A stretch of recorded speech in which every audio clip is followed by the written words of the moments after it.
Hello, everybody. How are you? Hope you're having a good day. Hope you're having a very good day.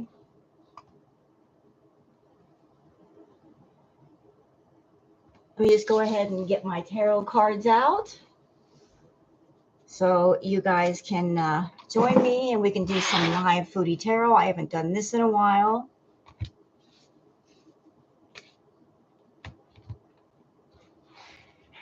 Hey, Lori. How are you? It's been a minute, huh? I had to wait for my new internet so I could do a proper stream. Mary Ann, hey, Yellow Moon.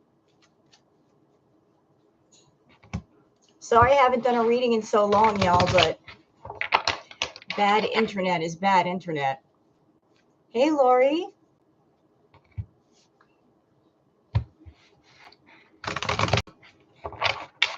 Hey, Daniel. I could not deal with that old internet. Lindsay. Hey, Lindsay. Brooke.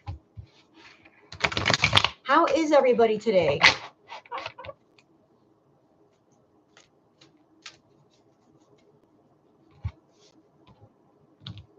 Hope y'all are having a good one.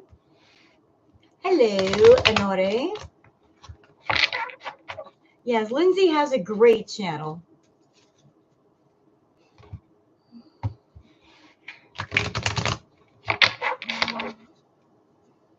Hey, Kaylee Star. And Lindsay, if you go to somebody's channel and say they have nice boobs, I'm not going to get mad at you.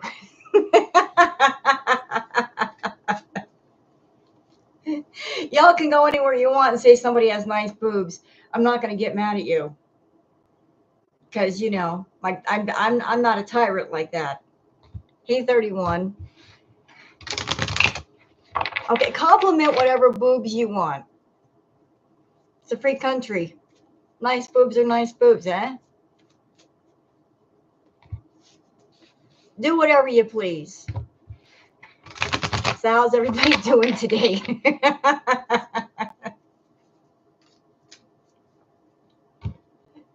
I never knew that nice boobs could make Foodie rage so well.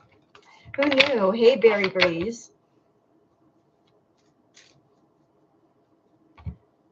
We found our new hashtag to make Foodie rage. Milky boobs.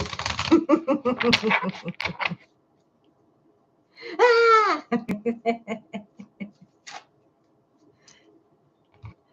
Hey, Mixie.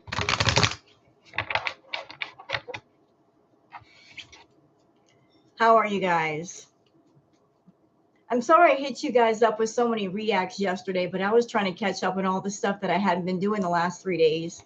Yay, Olive in Cyprus alive. Indeed.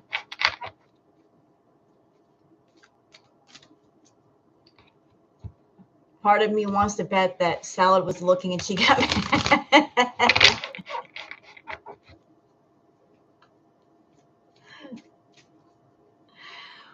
Well, you know, he's going to look, you know.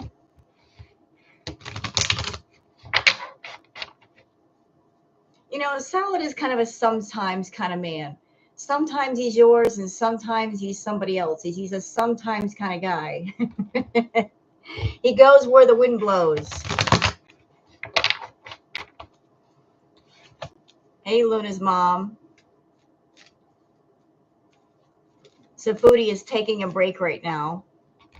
So she says.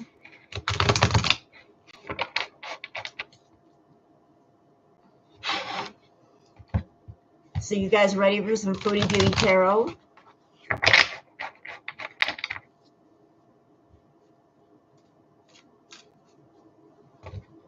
And she's on a visa run. I don't know. Like, I keep feeling like she has to go home. I really feel like she has to go home. She's done too much in Kuwait. She's more and more broke to the point where she's begging money from people. Like, I don't think she can afford to stay in Kuwait much longer. You know, it's just too much money going out the door. You know what though? Like, look, I'm a woman. and I can compliment another woman and say Milky has a nice body and she's got nice boobs. What's wrong giving a compliment? If you got a nice body and you got nice boobs, you got them. I can give a compliment. She looks good. She's looking real good. Milky's milkshakes bring all the men to the yard.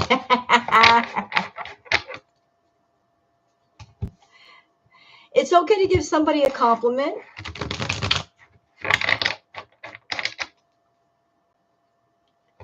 You know, that's when you know you're secure with yourself. When you can look at somebody and go, yeah, they look good. They look real good. Well done. You know, somebody looking good is not a threat. They just look good.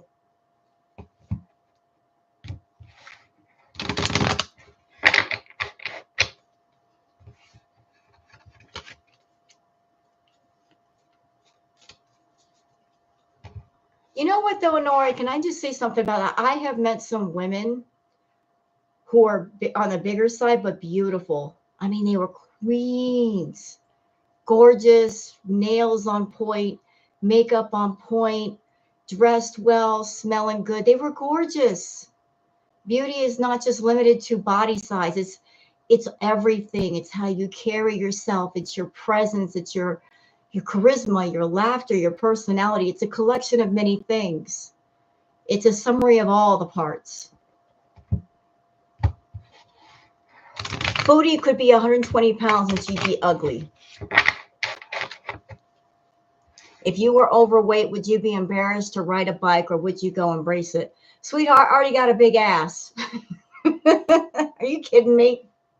I have a big ass. I got a big butt. Would I be embarrassed to go ride a bike or would you embrace it? I would embrace it. It's my bike ride. I'm not going to let somebody stop me from taking a bike ride and enjoying the fresh air. If they got a problem with me, that's their problem. I'm taking my bike ride. Screw them. You know what I mean? It's like you do you and I'll do me. And we don't have to talk to each other if you don't want to talk, but you go do what you got to do.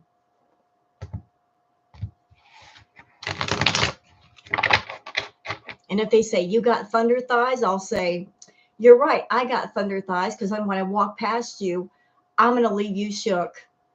How about that?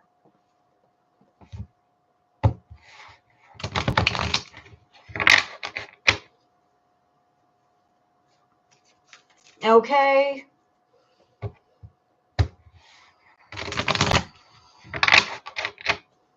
Don't play with me.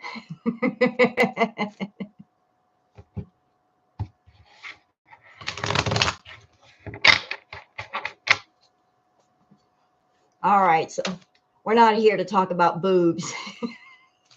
We started out the conversation that way, but we're going to keep it going with some tarot.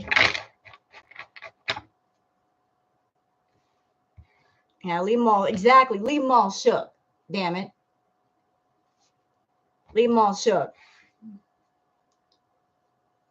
Yeah, you know what? If y'all see somebody out there, they're a little bit on the bigger side and they're exercising, give them some encouragement. You know, because sometimes when you're on the bigger side, you might feel shy about going to a gym or walking or jogging. You know, just give them some encouragement.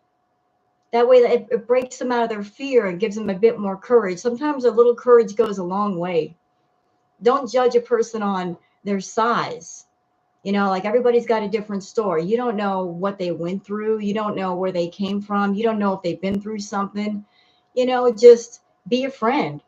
Talk to them and learn their story before you judge their story.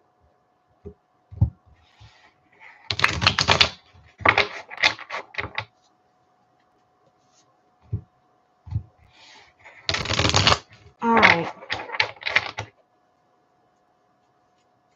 That's right, Olive. You tell them.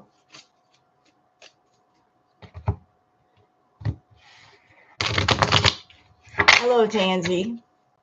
So I want to let y'all know something. I did a little private reading on Pete's because I was just curious and I wanted to peek in and see what was going on with Pete's. Just a short reading. And the reading that I did on Pete's, I saw different things. That Foodie, she's been talking to Pete's, and she's talking to him.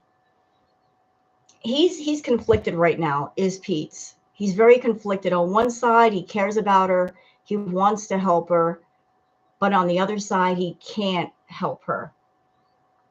He's just not in a position to help her, and he's not looking forward to her coming back to Canada. He's very tense about that. He's not happy. He's like, I wish her well, I care about her, but I don't really want her coming back, because I know when she comes back, there's going to be all kinds of tension. All kinds of tension. Hasn't he been looking for an apartment? So like he's not entirely happy about the prospect of her coming back to Canada. The smartest thing for Pete's to do is, if he's got the inheritance money, is to give it to somebody else, put it in some kind of trust to where he can't touch it, or say he goes to his landlords and pays up his rent several months ahead of time. And that way he tells Chantal, look, I used pretty much all the money to pay up my rent, so I have a place to stay. I can't give you anything. That way that she can't pull the money out of him. Us Capricorns got that big one. Yeah, you know what, Mixie? Y'all, I just got through watching Sunburst Tarot's latest reading on Foodie Beauty. I do recommend you guys watch it. It was very interesting. Very interesting. Very interesting insights on Foodie. Out of the frying pan into the fire.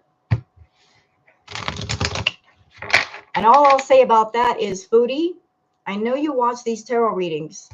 Look, I don't know if somebody's trying to pull you into a DS relationship. I don't like you. You're evil, you're vile, and you're a beast. But you don't know what you're doing with DS. Okay, that's number one. Number two, when people get into a DS relationship, they get to know each other real good for like a long time before they get serious. And especially before they sign anything. Number three, even if you are submissive, you always have the power to say no, to say stop. And if the person is a correct dominant, they will stop. Okay, so like don't let somebody try and tell you like you got to do what I tell you. No. If you don't want something done, then that thing should not be done. A lot of people think it's the dominant that's in control. No, it's a submissive. Because the dominant's job is to just provide a safe, secure environment to enjoy oneself. But the submissive has the right to say no.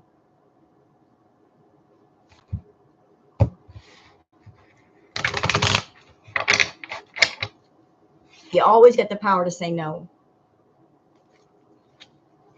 Why are my cards all mixed up?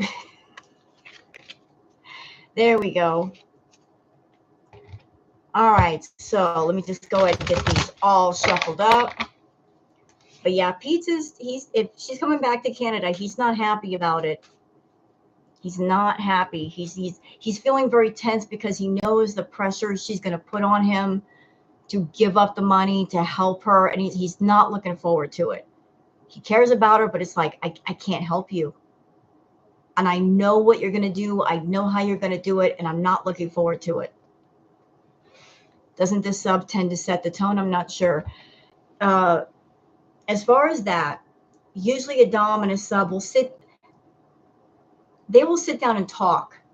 Like they can have like weeks and weeks of conversation about what you like, what you don't like, and so forth, so that it's understood what is allowed and what's not allowed.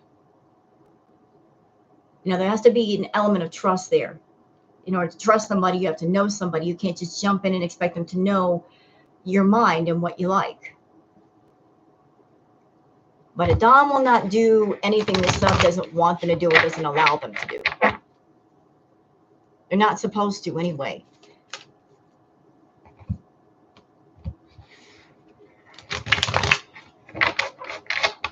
All right.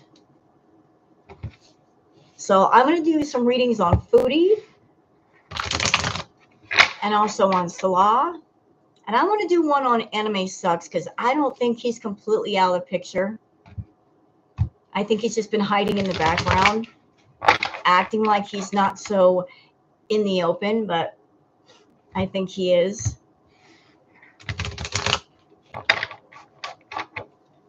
All right. Hello, Debbie. So what have y'all been feeling about Chantal being ragey for so long? She's been raging. She's been so mad.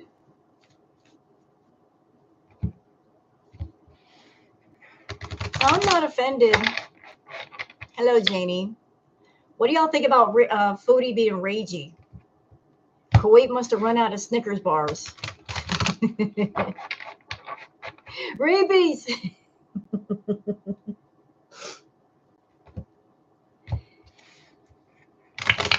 You know what though?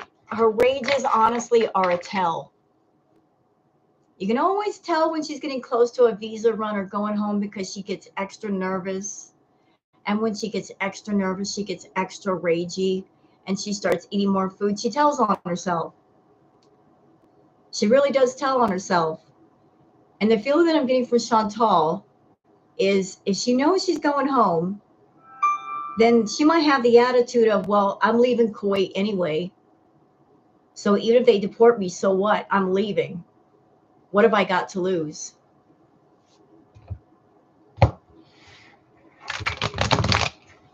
I heard Legal Mindset even mention anime and nowhere near in the context of Foodie. He's well known in a lot of spaces, it seems. Yeah, he's very, very public. He's on Twitter. He is on Twitter. He's got a Twitter account. He's got a website hooked to his Twitter account. He loves being out in the open. He wants to be seen. And that's dangerous for Foodie because he's a very unusual feeder. Where most feeders are in the dark and don't want to be seen, this guy wants to be seen, and he knows about Girl World. He knows about FFG, YouTube Underground, all of us. And all he has to do, if he gets mad at Foodie, is put out 1 or 2 tweets with information, and Girl World will pick it up in less than an hour. And we'll make videos on whatever it is he tells us. So if he wanted to F with her, he can F with her, and it won't take that long. I don't know, 31. I think she's ticked off partially because of the Ramadan stuff and Salah not being around, missing the rabies. She never gets the mango peen. She's frustrated. Foodie is frustrated. She's so frustrated. She's so mad.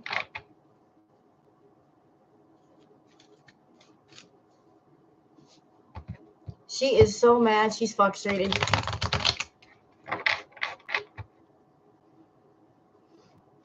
She never gets the mango peen. She's pent up. I also don't think anime is really her type, because if he was her type, she would have been long gone. Well, I asked the question in one of my reacts. I said, I know Foodie watches everybody. I said, Foodie, have you seen this guy Anime Sucks in the real? Not a filtered picture, not a filtered video. Have you seen what he really looks like? Because I 1000% believe he looks a lot different than what you think he looks like. I think it's very sus that you've been talking to this guy offline. He knows about Natter. He knows what Natter looks like. And then isn't it funny that these pictures start being circulated of Anime Sucks looks almost exactly like Natter? Anime Sucks knows his way around a computer. He knows about filters. He knows about AI art. He could design a profile or picture just to cater to her. So, has she seen him in the real? What he really looks like, because he looks far different than what she thinks.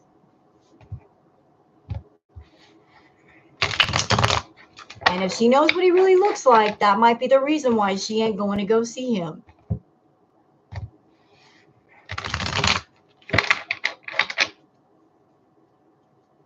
Yeah, I think they're fake too, Natty. I do.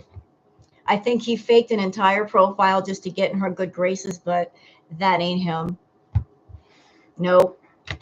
Hey, Omni. I think he's a catfisher just like Foodie. You getting lied to, Foodie.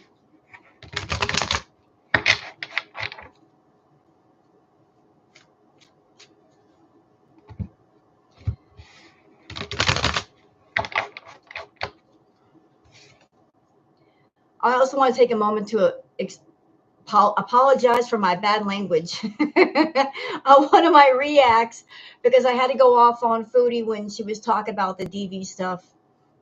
I lost my temper. All the lies she was telling. She was making me mad. Hi, Cindy Sparkles. She was making me real mad with them lies.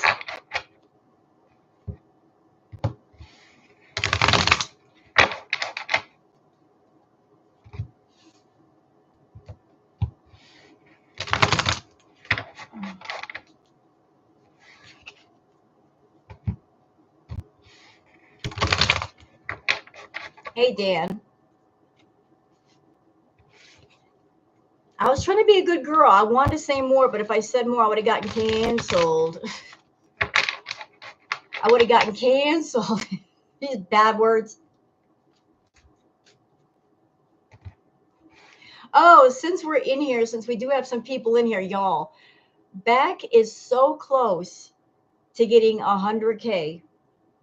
So I don't know if any of you guys are sub to Beck, or like if you're already sub, but if you're not, like let's see if we can get Beck up to 100K. She's so close. She's almost there. I keep saying she. I apologize. They are almost there. They're almost there. I think Beck needs about 300 more.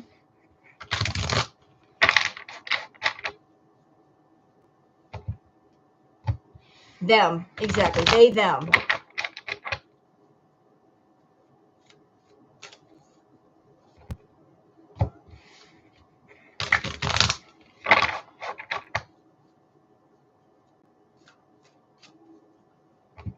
All right, so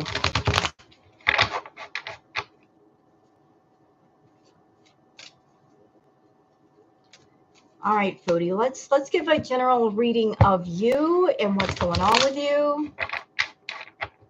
I know you know what, Bubbles. Look, I have trouble with it because I'm 54 years old and I was brought up with the regular pronouns, so my mind automatically defaults to that, and I got to remember. I just have to remember.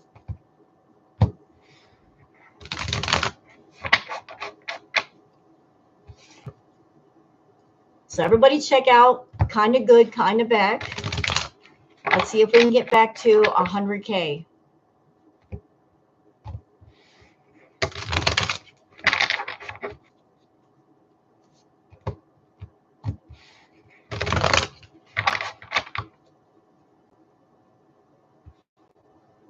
No, I'm not being a jerk. I'm just used to he, she, they, them in the beginning context. But I like to be respectful and refer to people as their chosen pronouns.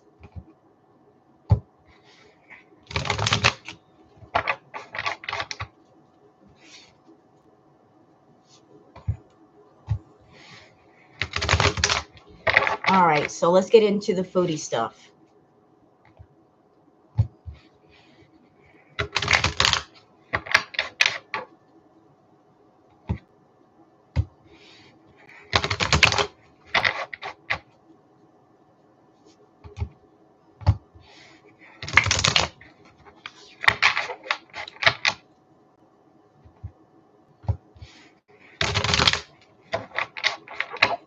All right, it's time to get started. Like, what is going on with Foodie?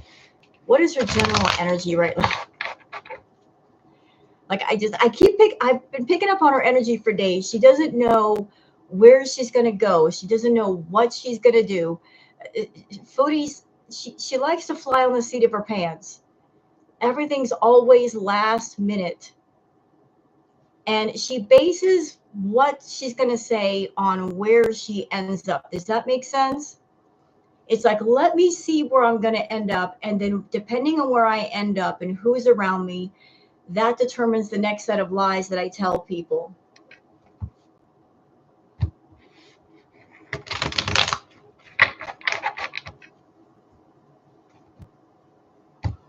You know, like her story is being written in real time. Yeah, I feel like she's a bit afraid too, Thunder Rain, because she doesn't know what she's gonna do. She doesn't know anything right now. Like, there's fear, there's insecurity, there's confusion, there's what am I gonna do, and there's so many things. Like, she floats between that state of just a confused mind and denial, and then back to confused again, and and she's all over the place. Hello, Angela. All right, Foodie, you're up first. What do you want to tell us? All right. You know what? Let me just shuffle one more time. Oh. Ah.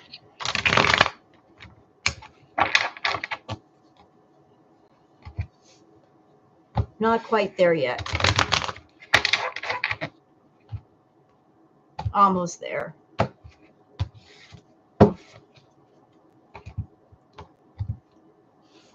You know what? I want to give some credit to No Madness Live. Like, she was doing a live recently, and she was noticing that Foodie was parked somewhere, and it looked like Foodie was parked either outside an apartment building or near an apartment building, and she kept staring over at it. Like, she was just literally out in front of maybe his place or somebody he knows, and she just kept looking over and looking over, kind of like what she used to do with Natter, because she would just go to his house and park there and stare at the place. You were in that stream, so you know what I'm talking about. Like, so credit to No Madness Life for catching that. And I'm like, that's creepy. That is very creepy. She was staking out his place, maybe.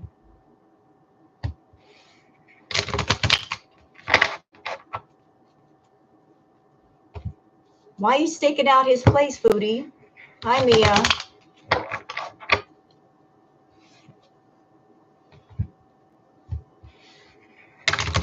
Yellow Moon, could you also leave kind of good, kind of Beck as well? Because I plan on doing a react to Beck's response video. I actually did one, but it didn't turn out so good, so I'm going to redo it. But Beck did a fantastic response video to Amberlynn Reed. They went point by point by point by point, being very calm, very factual. And can I just say, at the end of the video, Beck showed themselves, and Beck, you look amazing. You look amazing. Like, just the transformation is ridiculous. And I mean that in a good way. You could just, your eyes look very clear. You look very happy. You look like you've done a lot of inner healing. It was just wow. Wow. I was just like, talk about a glow up. You go back. Dang. You get that. You go get that glow up. Get it. What video did she show herself? I think the latest response video to Amber.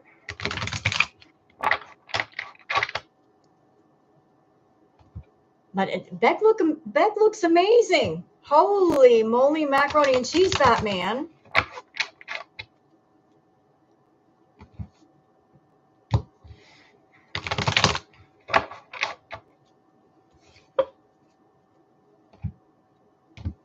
They look great.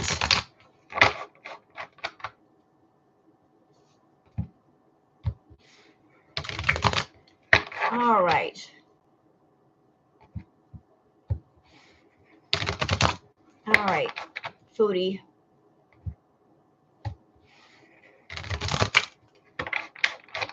What are you up to, Foodie? Like, what is your energy? Let me just focus here. What is your energy, Foodie? Frenzied.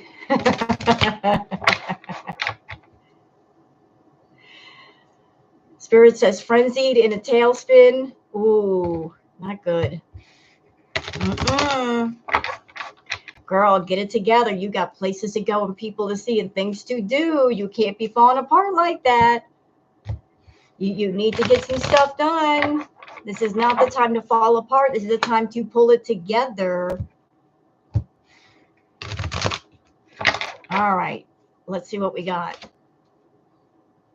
Let me just put some of these cards down really quick.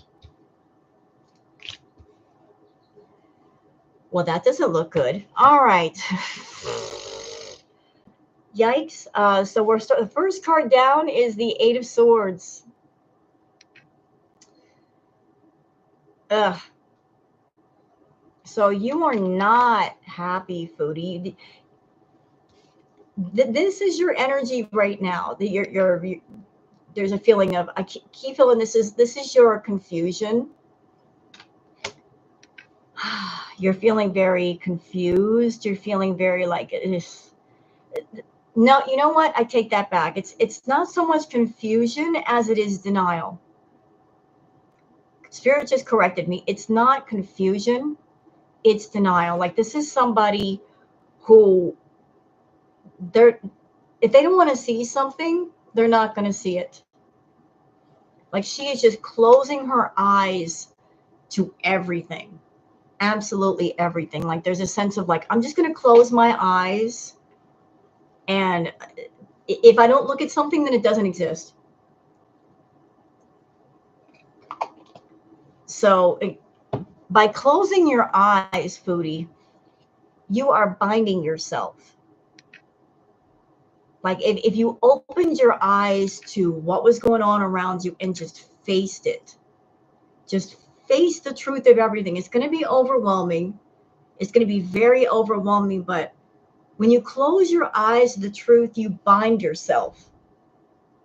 Like, you're binding yourself with the delusion, with the denial. Like, you're squeezing yourself tight. But if you face the truth, you're taking off the ropes and you're freeing yourself from being bound. So there's a sense of like I feel like these swords represent her defenses, her inner and outer walls. Like, this is okay, Spirit. Spirit said the swords represent ego. Like, the ego is her strength. It's what she uses to fight with. Like, it's her power. So she is surrounding herself with her inner and outer walls with ego. Like, just building a fortress of ego around herself to protect herself from people like breaking through the wall and breaking through that ego bubble. She's putting up she's ragey, she's very fighty and just grumpy and defensive.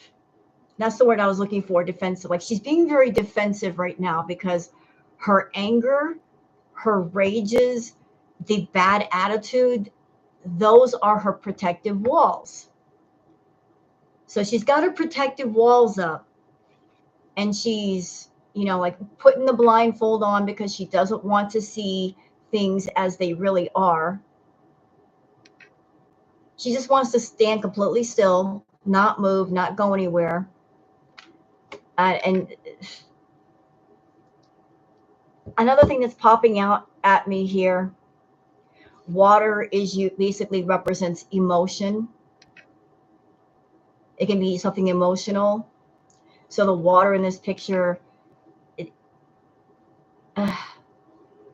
there's nothing emotionally nourishing her right now. Like, there's not a whole lot emotion around her or in her. It's just on autopilot. Hey, Irene. Oh, I'm so sorry, Prairie. Well, something that I've been picking up a lot. I'm not a doctor. I'm not diagnosing Chantal. Chantal, I think there's something going on with your heart. Right here, I keep hearing like a blockage. Maybe you might have like arteries like halfway blocked off, like something to do with blockage, something to do with oxygen. Maybe you're not getting enough oxygen somewhere, oxygen in your blood, and that's why you have trouble breathing. You need to go to a doctor, I think. What do you call those things? Stunts that you put in the veins to clear the blockage. You might need one of those. Like you need to go to the doctor and get your heart and your arteries checked. I think there's a bit of a problem there. So moving on to her tarot reading. Okay, the next card over is the Page of Wands. All right. So with the Page of Wands, right now she's trying to come up with. Right now she's like, she's trying to come up with new ideas about like, who is this? Who is that? Now you know what? I take that back. Page of like. Let me just look at the next three cards. There is somebody that she's talking to. Let's see, Page of Wands. Who? Give me a clarifier for Page of Wands. I need to know who that is. Okay. All right. Okay. All right. So I put down a couple of clarifiers in the Page of Wands because she might be talking to more than just a couple of people. Hello, Miss Sassy. So the clarifiers for the Page of Wands, we have the we got the Page of Wands, we got the Eight of Wands. This card could be messages going back and forth, communication. And then we have the, let's see, Nine of Cups. Hi, Allison. So I think she's in communication with somebody. There's a male figure that she's talking to. And this person is portraying himself as being somebody that has a lot of money. You know, like he's saying, come visit me, come see me. Okay, you know what? I'm just going to say it. I think the Page of Wands card is anime sucks. I'm feeling anime sucks here. Like, because I feel that with him because I think she's got a few options on the table as far as where she can go and what she can do. And right now she's still deciding about what's the best option for me. And what anime sucks, what he has to offer is, I don't know how much money he has, but he has ideas. I think he's going to Chantal and saying, I've got ideas. We could work together. We could do content together. Like we already know she does the fetish content. I think he's got contacts in different fetish groups or forums or whatnot that he can sell stuff on. So he's coming to the table saying, I've got ideas. If you come see me, we can do all kinds of content and I can sell it here, here, and here, and we can make a ton of money. So there is communication with this person. Yeah, and he's saying, like, come to me, we'll make lots of money. We'll do very well together. So that offer is on the table. Although I don't think she is very eager to take it. Like she's hesitating. All right. Let me look at this. Clarify what there's a Three of Cups here, but I want to see what that means. Like clarifiers. Huh.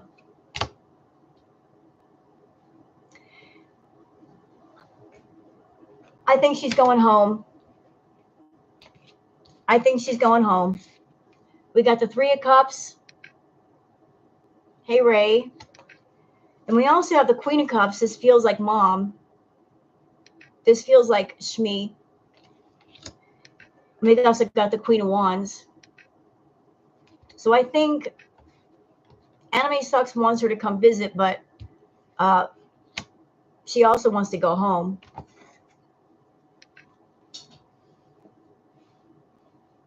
I think whatever Anime Sucks looks like in real life, she's definitely not attractive to him. Oh, he's attracted to her. She's just not going to be attracted to him. And that's going to be a problem. Because he's going to want to be intimate with her, and she's not going to want to do it. And then he's going to flip. Oh, he's going to flip out.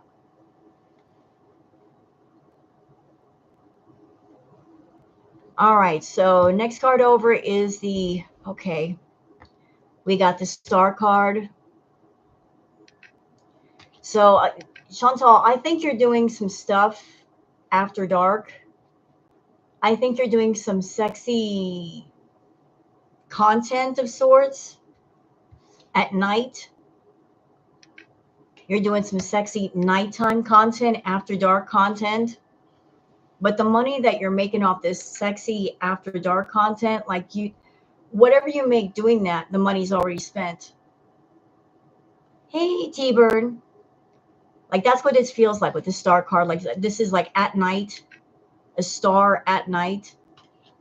But it's whatever money you're making doing that, you're not really putting it away. It's just as soon as the money's made, it gets given someplace else. Does that make sense? It's like money into your hand, and the money goes to somebody else's hand directly after that. All right, they got the Ace of Wands here. Like, she's always trying to manifest. Always looking for ideas about how to make money. You know, it's like being a hamster on a hamster wheel. So she comes up with ideas to make money. She makes the money. She spends the money. Then she's got to manifest other ideas to make money to replace the money she just spent. You know, it must be exhausting being her. I know she's talking about getting chipped from Malaysia, but the girl world detectives discovered you don't need a microchip to enter Malaysia, but in Canada, they have to be microchipped. I'm going to say it. I don't think Chantal will bring Julia to Canada. I know she's going to catch crap for that if she doesn't, but I just don't think she's going to have a place to bring Julia to. Hey, Buckle Bunny. I think it'd be a better option if Julia stays in Kuwait and given to somebody who will take care of her rather than travel with Chantal. I don't trust Chantal. If she can't take care of herself, she can't take care of an animal. And she doesn't even have a home for herself. So why uproot an animal if you don't even know where you're going? You know what I mean? It's just like you don't have a home. What home can you offer a pet? All right, next card over. This is brutal. Yeesh. Yikes. We got the Ten of Swords. Oh, nice, Mia. I miss the peepers back in Oregon. They were real loud. We got the Ten of Swords. I need another card down.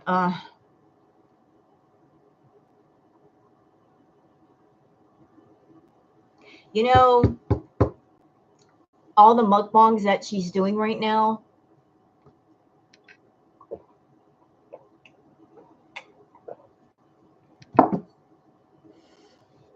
All the mukbangs she's doing right now, all the stuff she's doing, like that, there's been a cost.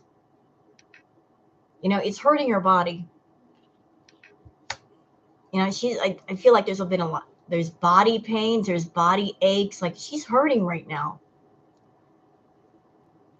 However, Pete has been talking about looking for a new apartment on his live streams. He is house hunting.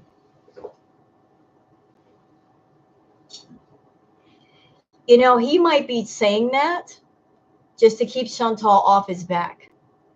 And I was discussing this with somebody a couple of days ago. If Chantal is after his money, if she wants a big chunk of his money, if he's a little bit smart to keep her from bugging him too much, Or to keep her from getting that money, he could say, I'm house hunting. I need the money for house hunting, Chantal. I can't give it to you if I'm looking for a house. You can't have it. You know, just to keep her from getting it. He could say, I'm looking for a house. I can't give it to you. I got to keep it in my pocket so she doesn't get it. But if I were him, I would say where I was at and pay up my rent for several months, and then tell Chantal, look, I want to be smart, so I paid my rent for several months. I don't have any money to give you. And that way she can't persuade it out of him.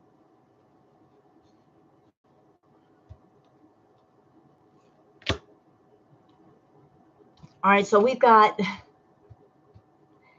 next card over is the Empress card. Like, she's looking to get spoiled. Thank you, Brenda Sequin, for the super chat. Thank you, love. Super chat or super sticker? You know, I'm seeing a common theme with these cards. Like, she's just, Chantal, you are on a hamster wheel of absolute madness. Between the closing of your eyes, between the denying everything, and you're constantly manifesting. You're like, you go to the drawing board and you kind of think of ideas to get that money in hand, and then you get that money in hand, and then you spend it, and then you're broke again, and then you got to go back to the drawing board and think of those quick rich schemes, you know. And it's just like it's like a mouse in a maze, back and forth. It's like, stop the madness. You know, like I said, of thinking these schemy things, form a solid plan and follow through with it. And downsize, instead of paying for a bunch of loser men, just take care of you. I mean, it's not that hard.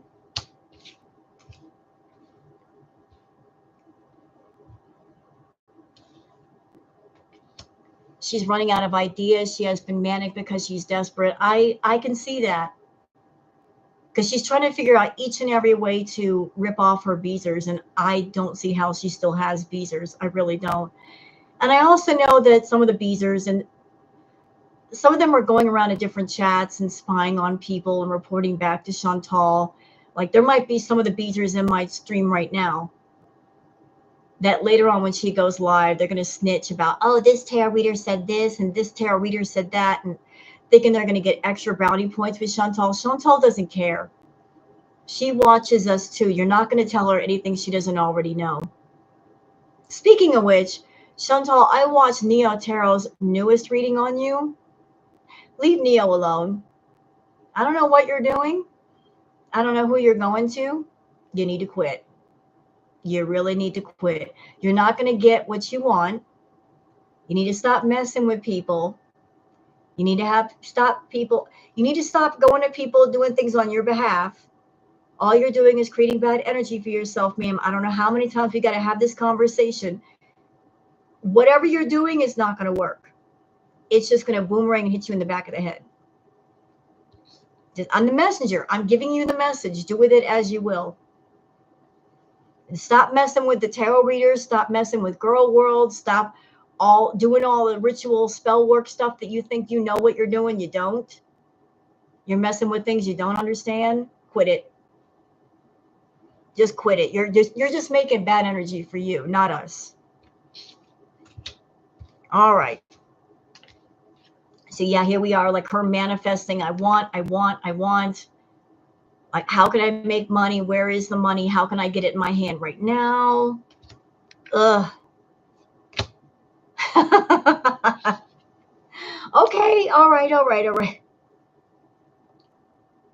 Here's my Girl World card. This is Girl World. Her fighting with Girl World. This is my Girl World card. All of us vultures and zombies. Her fighting with us. Why you gotta fight with us, Chantal? Why you gotta fight with Girl World? You know, like you know what, Chantal, you're on the outside you're fighting with us, but on the inside you're really fighting yourself. I was just told to tell you that. On the outside you're fighting us, but the real battle is you fighting yourself. You're fighting yourself more than you're fighting us. Exactly, Ray. But like you really should be you should be battling yourself more than you are girl world, because you're not going to win against girl world. You know that, right? You're not going to win. Even if you take down 10 channels, 10 more will pop up the next day. You're not going to take down girl world. You've got bigger battles to fight. You're fighting battles that you're not going to win. Just back away from girl world and stop fighting. Well, thank you, Canadian girl. Yeah, here we go. See? This is you fighting girl world, Page of Swords. Sunburst Tarot, welcome, ma'am. Hello. We were just talking about your reading.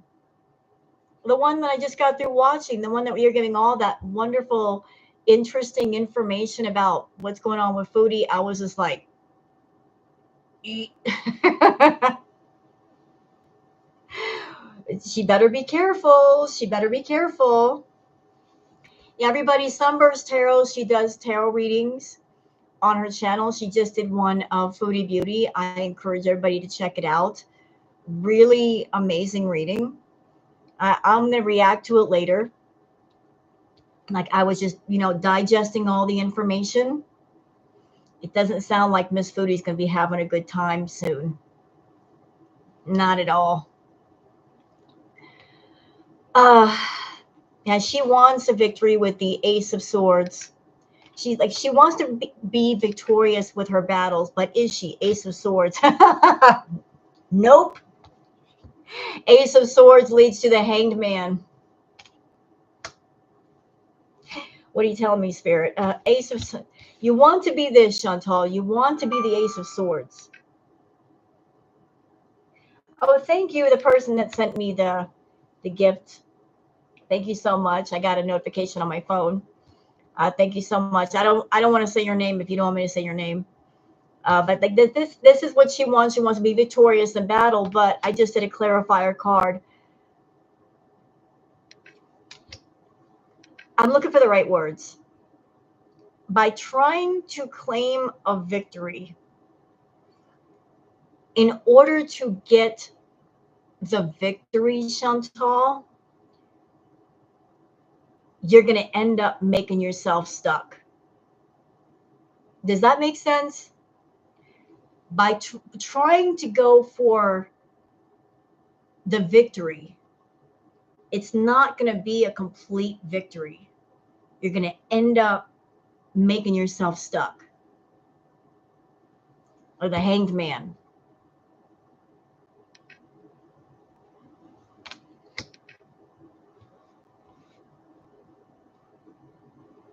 So it's like the deep, the more you don't want to let go of the ego and the delusion, the deeper you get into that, the more tight of a corner you put yourself in. There's no sound. Can you guys hear me?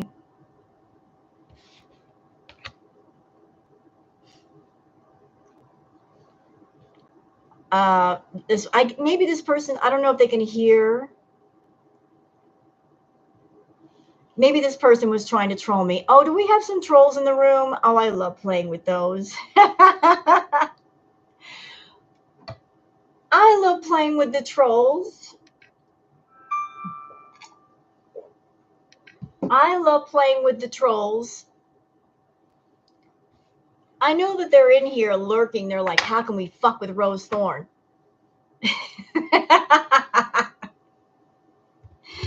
It's not. Anybody ever read Mad Magazine? There was a thing in Mad Magazine like long ago. What, me worry? No, you worry. Spy versus spy.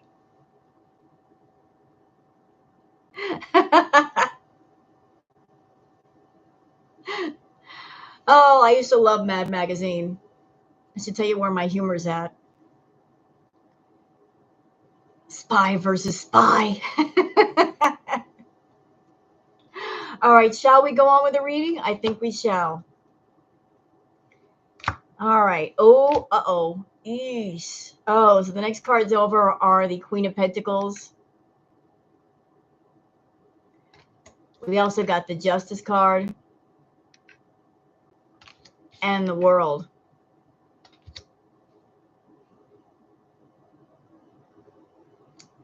All right, I need a clarifier on that Justice card. Justice for what? Oh. Oh my. I need another clarifier. Thank you.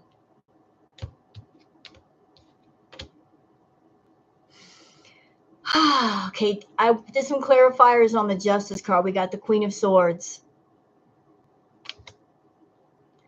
Four of Wands,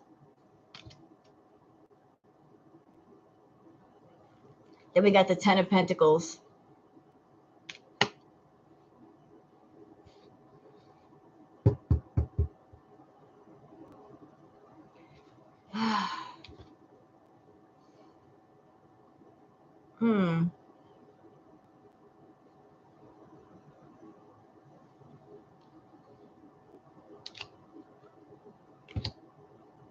I don't know. I have these four cards. Like, I'm trying to get something off of them. Justice, Queen of Swords, Four of Wands. What story are you trying to tell me? I need another one. Thank you, Yellow Moon, for the gifted subs. Memberships, I mean. Sorry. Thank you so much. That's really sweet of you. Appreciate it. Yay.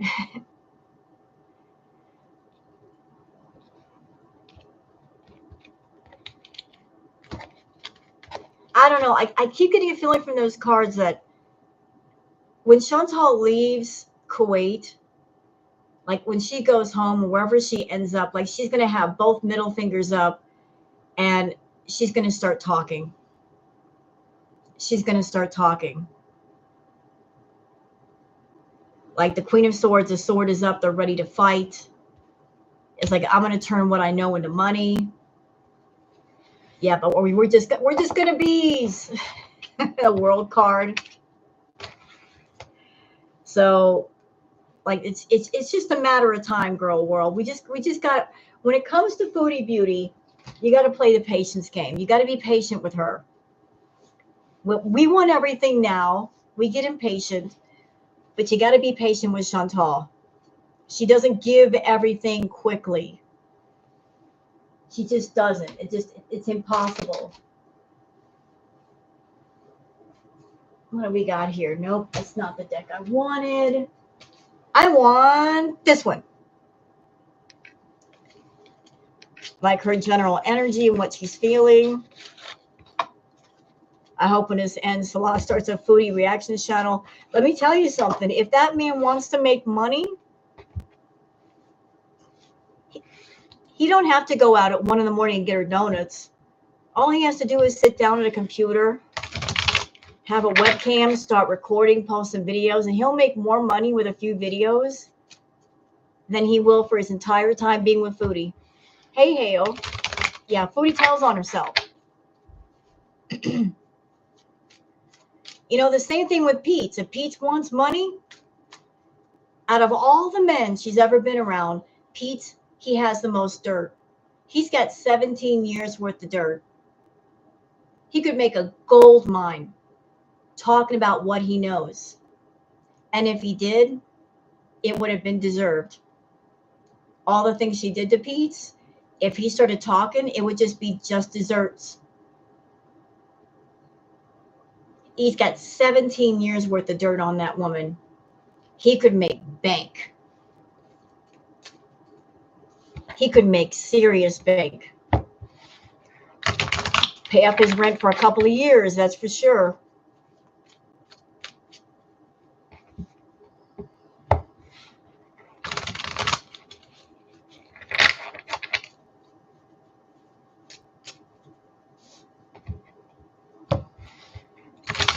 Like there's a whole lot of people that know a whole lot of things about Foodie.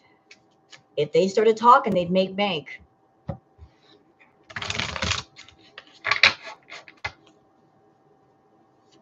Yeah, like, yeah, exactly. Well, we don't have to like somebody to listen to their tea. We don't have to be best friends. We don't have to comb each other's hair. We'll just listen to what you have to say and then do a video about it. It's not that deep. I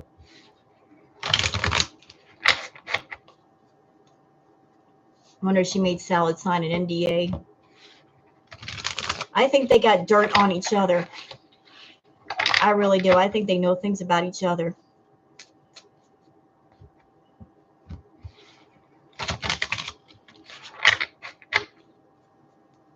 Hey, Brenda. Foodie isn't that bright. You know what, Ray? When it comes to Foodie, it is possible to be a person and be really stupid in some things and really deviously smart in other things. Foodie's been a manipulator, a liar, a con artist, even before YouTube. She's had a lot of practice, even before YouTube came along. She's a devious, evil bitch. So she could be stupid with some things, but she could be devious and experienced with other things. Understand?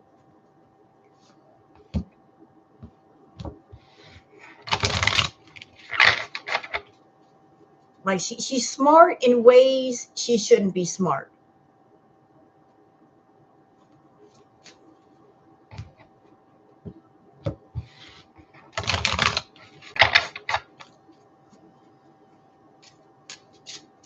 I mean, I'm going to give you guys an example. I don't know how many of you were around for the Crackhead Olympic days. Does anybody remember the stream she did when she was over at Natter's place? She was sitting in the bedroom. She was wrapped in a sheet. Natter was in the other room. Somebody in her audience asked her the question, have you ever thought about Natter leaving you for another woman and giving another woman everything you deserve? She said, I think about that all the time. And then she said, I've got a plan. I'm not as stupid as you guys think. Trust. Something about an Aries. When she said that, I knew exactly what she was going to do. That she was going to use Natter's criminal past against him to blackmail him with, to keep him from leaving her. And then what happened? She went to the cops. She got mad at Natter because Natter had Dee Dee over for a long time and she was foaming at the mouth to get at him. So she thought she would scare him so that Dee Dee would go home and she could spend time around Natter. I mean, I've got a plan. So she already was locked and loaded about what she was going to do with Natter. She already knew what she was going to do if he tried to leave.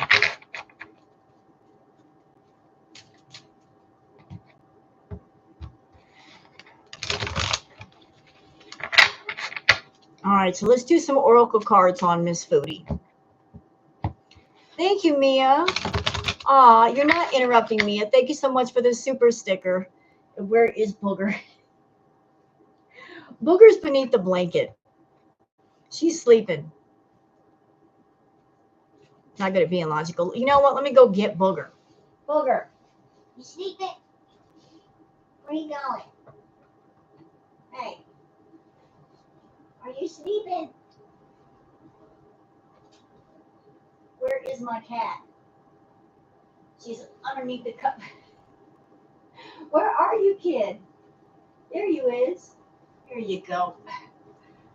All right. Sorry. She was like snuggled beneath the covers and taking a nap. So that means she's going to be up at 2 or 3 in the morning, running around doing the zoomies. Thank you, Mia.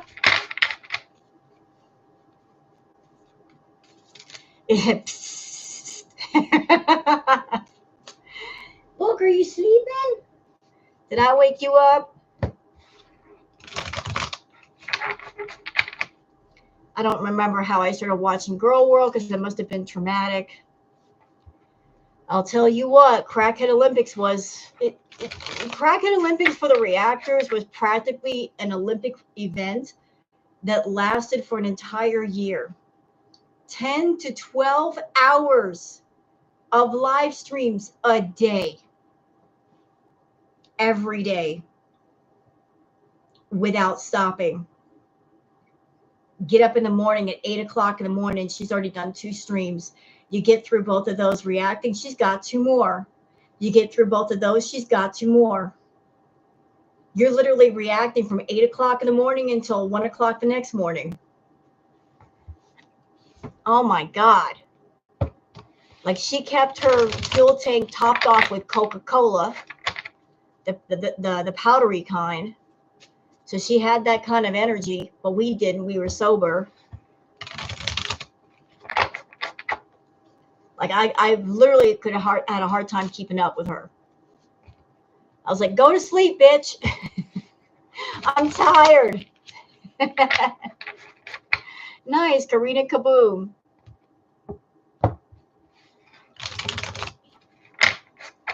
Someone drugged me to Girl World level. Hey, someone drugged you to Girl World. Me. I did. Sorry, Jim. That's my bad. I'm sorry I threw you in that rabbit hole. My bad. What? I was just following what people on Twitter said. If I have to see it, you have to see it. You can blame all the Twitter people for that.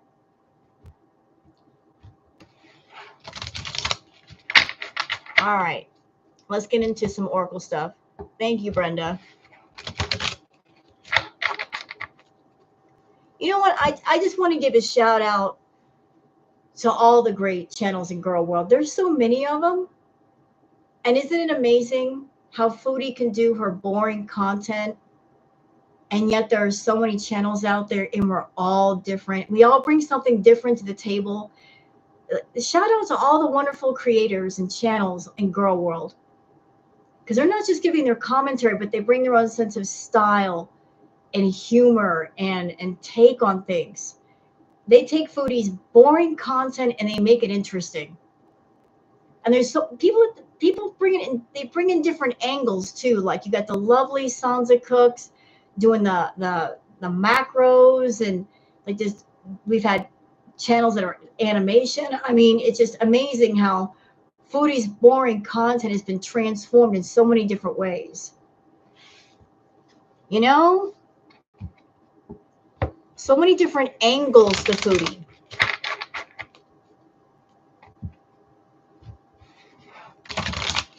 You know, you gotta tip your hats to the creative people. Right. There's so many wonderful, creative, hardworking people. Yeah, Milk Tea's great. Pulpy Syntax is great. I think Gary decided like to take a bit of a break, and that was the last I heard of him.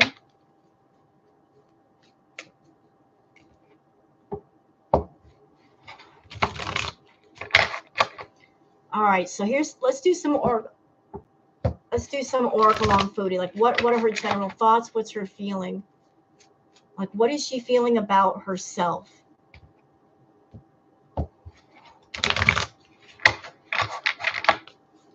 What's going on with Foodie? All right. Okay, Foodie. Uh-oh. Whoa. Dang Fupa. Yeah, I miss Dang Fupa. What happened to Dang Fupa?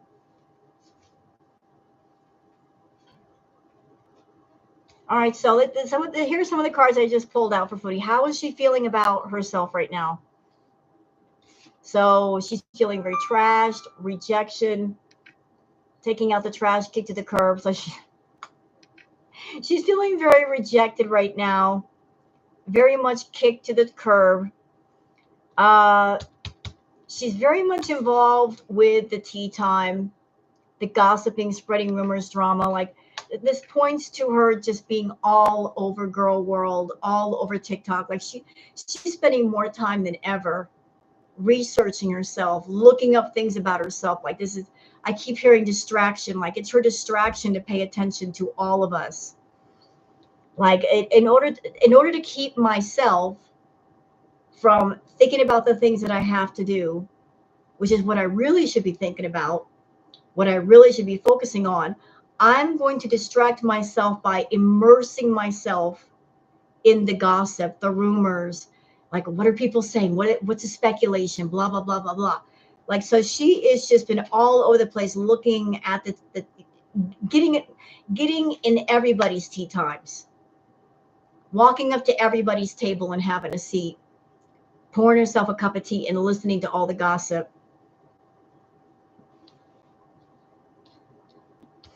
And she's also like in her mind, she's thinking that it's graduation day, leveling up, lessons learned, acquired wisdom. Like I don't know, like she's going through something where she feels like I've learned more. I'm not stupid. Yes, you are. Uh, Foodie, remember what I talked about earlier about your heart? Your heart. Other tarot readers have said you need to go to the hospital. You need to go to a doctor. You need to go. This card keeps popping up for you. The last couple of readings I've done on you, distress, act with urgency, assistance needed. Like you need to go to a hospital. You need to go see a doctor. Like there's something going on with you. It needs attention immediately.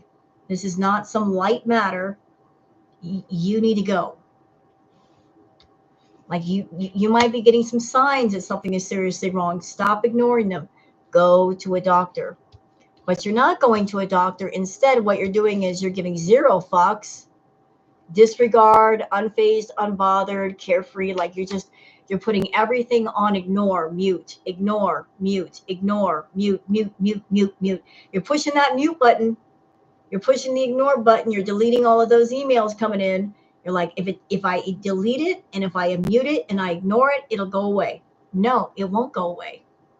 That's not how life works. Something doesn't go away because you're ignoring it.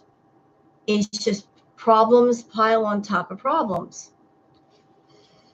She's feeling very salty, feeling wronged, bitter, and dramatic. Jealousy, like she's very, and she's feeling like she's in a heart fog, mixed emotions, unlocked feelings, wishy-washy. Give me a couple more cards on that heart fog. Is she thinking of somebody? What's going on with that? Uh-oh. Uh-oh. Ooh. So I wanted to clarify the heart fog. This is what came up.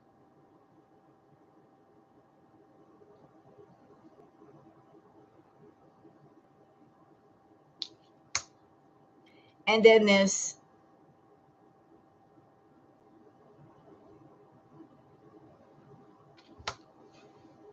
Foodie. Foodie. What are you doing? Are you talking? Are you talking?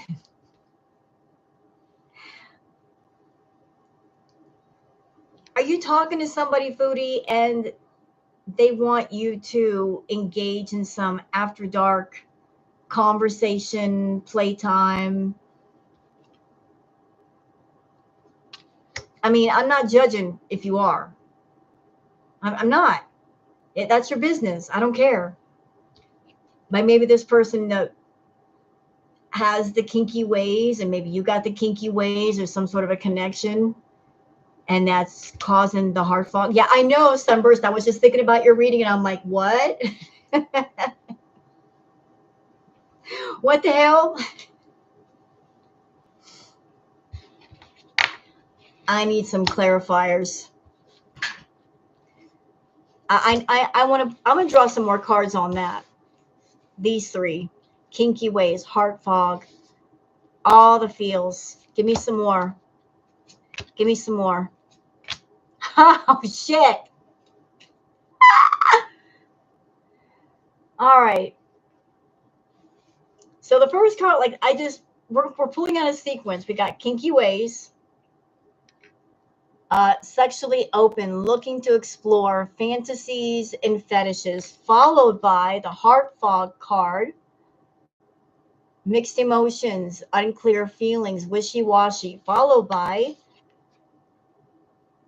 all the feels, deep love, soul connection, feeling at home,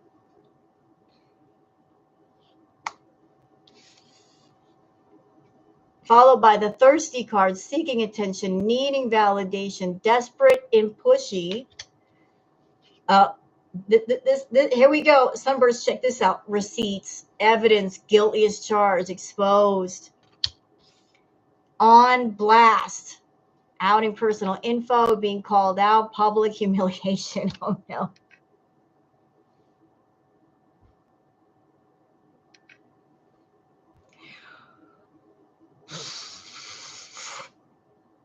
Why does this feel like anime sucks? Why does this feel like him? This feels like anime.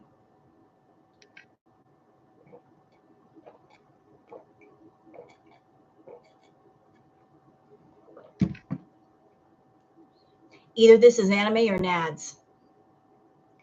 Because he's got kinky waist too.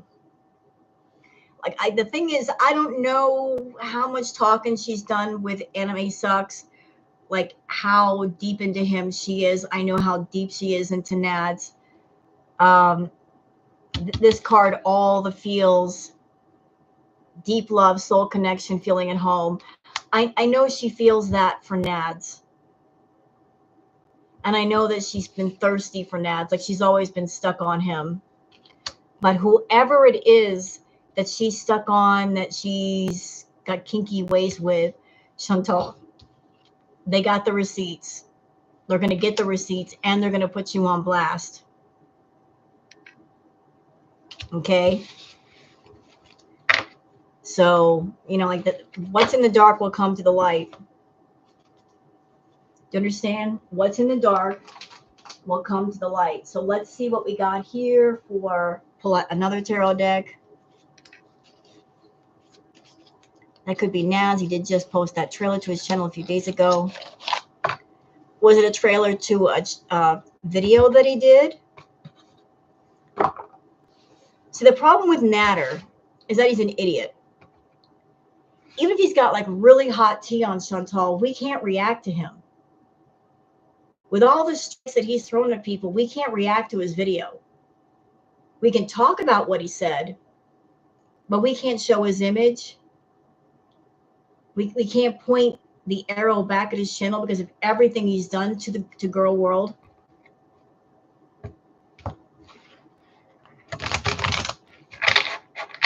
No date was given. You know what, though? You can't get really too excited on that Sunburst because he might be exposing old tea.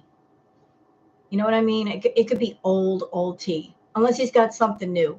But again, like I said, if he's got something major on Chantal, he's made it to where we can't react to it.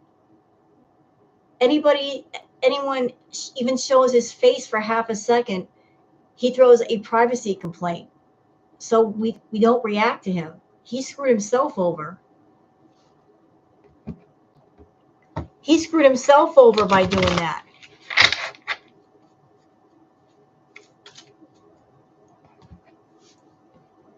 Like, she's not been home in so long. It's not possible that he really has any new tea unless it's stuff to do with stuff she's done in Kuwait. So he screwed himself over big time by messing with girl world. People have been suspecting her talking to Koki while in Kuwait. Well, I bet she's been sending him money. Speculation, of course, but I think she's been sending him money. If for no other reason, because he knows stuff about her and the money helps to keep things quiet. Like, if you be quiet, I'll give you money, because my public image and my ego mattered more to me than anything else. So anybody that knows anything about Chantal, she gives them money to stay quiet.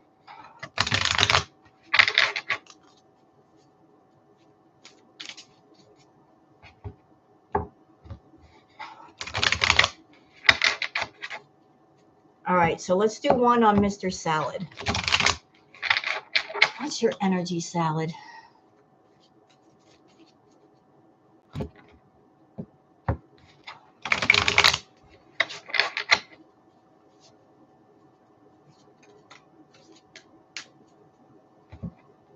Yeah, I hope so too. All right, so what's your energy, Salah? Give them money or wrenches.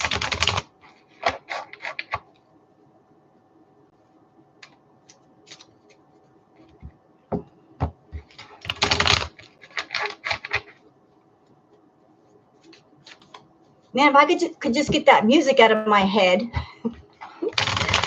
I'm sorry. Like I've been watching Death Stranding 2, the new trailers that came out, and I got Woodkid in my head.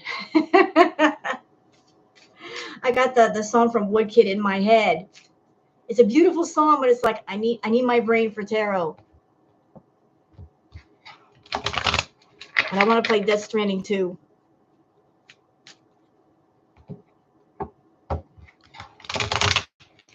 All right.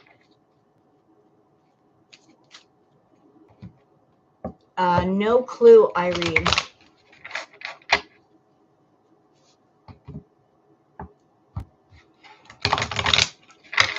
All right.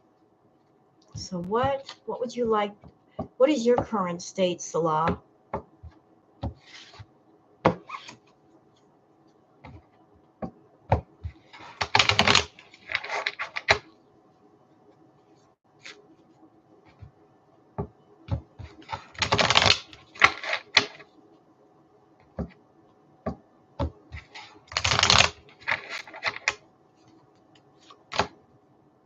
Yeah?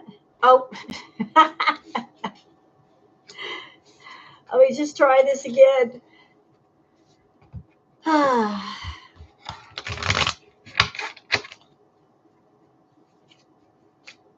the way, does anybody know when St. Patty's Day is? Is it today? I get so lost when it comes to holidays and such.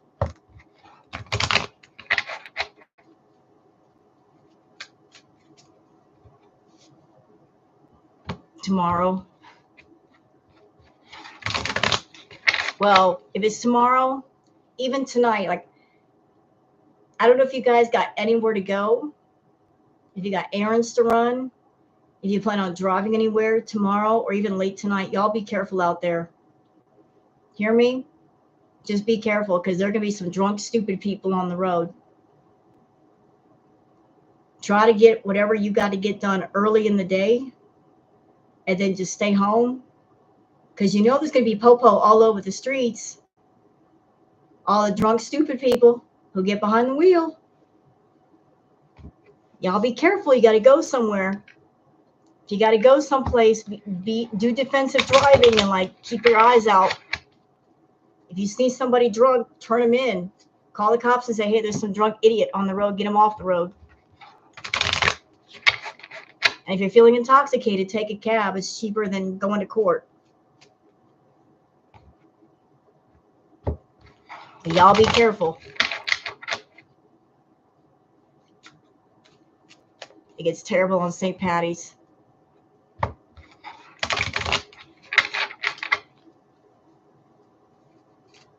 I would think it'd be a smarter idea just to get some supplies for yourself and Netflix and chill that night. You know, like have a couple of friends over or something. If somebody gets intoxicated, have them like just fall asleep on the couch and that way you don't have to worry about going home. You are home. Do something fun at home. You don't have to worry about driving or finding your keys or losing your keys or getting into a fight or just get your stuff and stay at home and do it.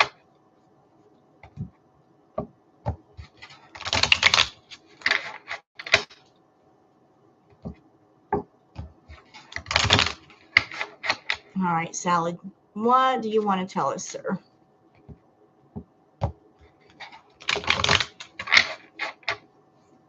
All right.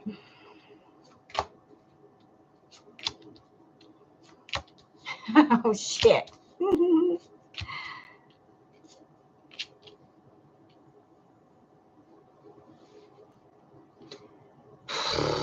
All right. Just take a look. Interesting. His reading is a whole lot different than Foodie's. So we're starting out with the 10 of Wands. Whatever it is he's doing, he's doing a lot of it.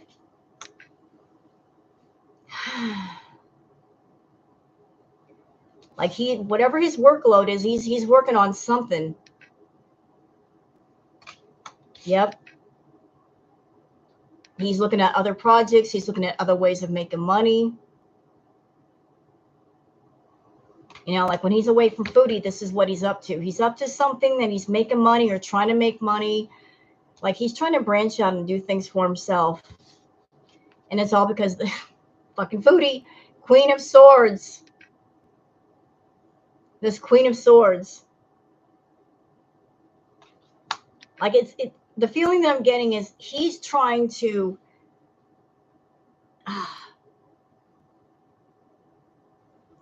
he's doing things for himself, and he's trying to put himself in a position where it's like, when she's gone, I'll be okay.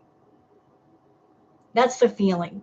The feeling is, if she takes off back to Canada and she fucks off, I'll be okay. Like he's already preparing for her to let go, or for him to let go. He's not going to be in dire straits. He's like, he's already like turning the wheel. It's like, let's get the wheel turning. And then when the wheel starts turning, it can go faster and faster and faster. It'll get fast enough to where I don't even need her.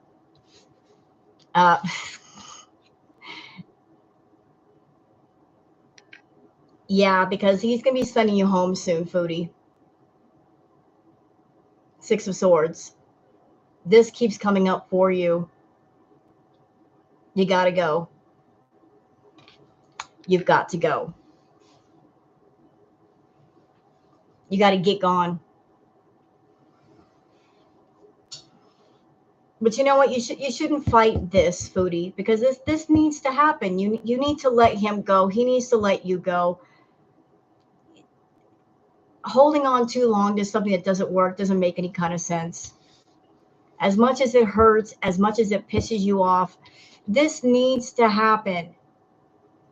This needs to happen.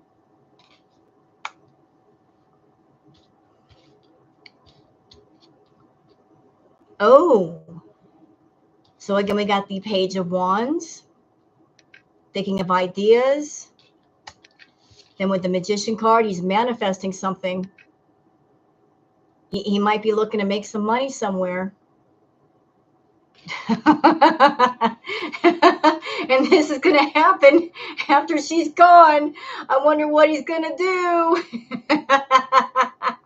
Uh-oh. Girl world, we might get some tea. He might be waiting until she's gone to open his mouth. He might be keeping his mouth shut until she gets herself on an airplane. Then we also got the 2 of Cups here. Okay, clarify on that 2 of Cups. What's going on? Oh, what? Hey, Grandpa Jim. So, like, I wanted some clarifiers on the 2 of Cups. So here are the cards that I pulled. Okay, so he's working right now. He's dealing with Foodie. It looks like that there's going to be conflict about her going home. It's not going to be a happy thing, at least not for her. But the moment she goes home, we got the Page of Swords. We've got the Magician. So manifesting something, making something happen, which leads to the 2 of Cups, which then leads to the Sun, and also to the Death card. So it seems like as soon as Foodie is gone, like a whole lot of things are going to change for him. With the 2 of Cups, I feel like he's got a partnership with somebody over there already. But he can't really pursue that until she's gone. So it's like break away from Foodie, coming up with ideas. What can I do to make money? Let's manifest something. I can also pursue this relationship that I want, that I really, really, really want, which is going to lead to a lot of happiness. Like he wants to pursue this. And don't think I don't notice there's a child on the back of that horse. Wait. Spirit just told me something. Child on the horse, baby on the way. Does that mean baby on the way? The child's in the back of the horse, baby on the way. Uh-oh.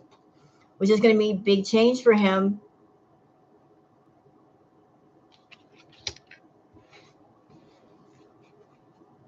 Okay, what else?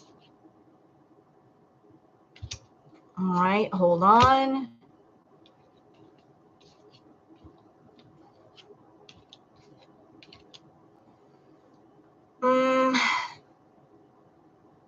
There's gonna be some difficulty here because he's got the Two of Swords coming up now. We also have the Emperor. I think when Foodie's gone, when she's away from him, and he's pursuing this new relationship or whatever it is he's doing, I think he's gonna have a talk with Dad. This is Dad.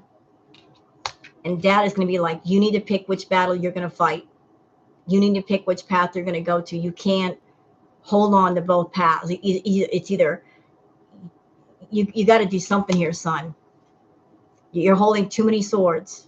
You can only hold one at a time. Like you can't have your cake and eat it too. You can't have Foodie and this other relationship in the family. You've got to define your path here. Like he's going to have a defining moment with Dad. He's going to have, I keep hearing he's going to have a talk with Dad. Like they're going to have a conversation. And he's going to be defensive. He's going to be defensive with Dad and saying, look at everything that I've accomplished and all the things that I've done. And look, I'm making money off this person. He's going to be kind of on the defensive about it.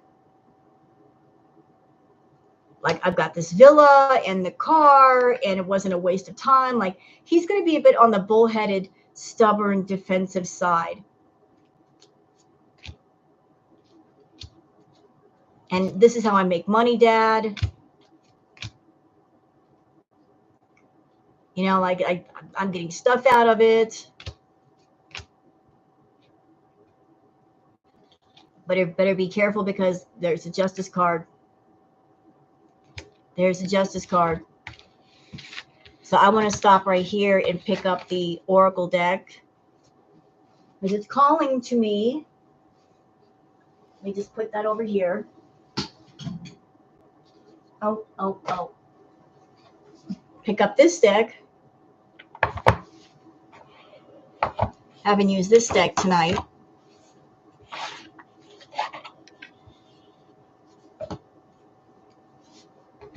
All right. Booger. Hi, Boogs. Hi. Want to come up and say hi? Come here. Oh. Everybody, this is Booger. Foodie has beauty bites. I have booger breaks. Is a booger break.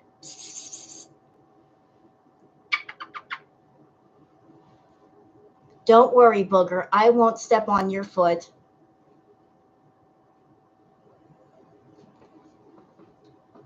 I won't step on your foot.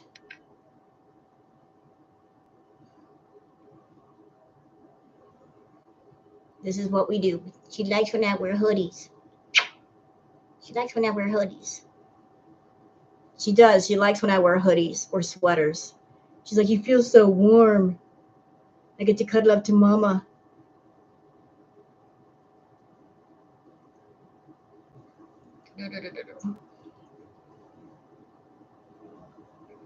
She does. She loves her mother. I gotta do tarot readings though. I can't fetch it for too long. See, we could sit here and do this all night, but I need my hands. I can't hold you and do my readings too. Y'all, what do I do?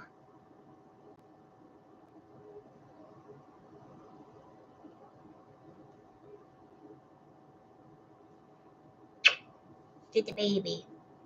I gotta put you down. I'm sorry. Move. All right. So back to Salah. I could have sat there and held her for another hour. She loves to be cuddled. Did you know there's a rug that is a tarot deck thing for cats? No. You know what? Can I tell you something as a cat owner? You want to know a little secret about cats, though? I don't know about dogs. When it comes to cats, if you go out and you spend money on a nice expensive pet bed or cat toys, almost guarantee you they won't sleep in them and they won't use them. They'll play with something already in the house you got for free.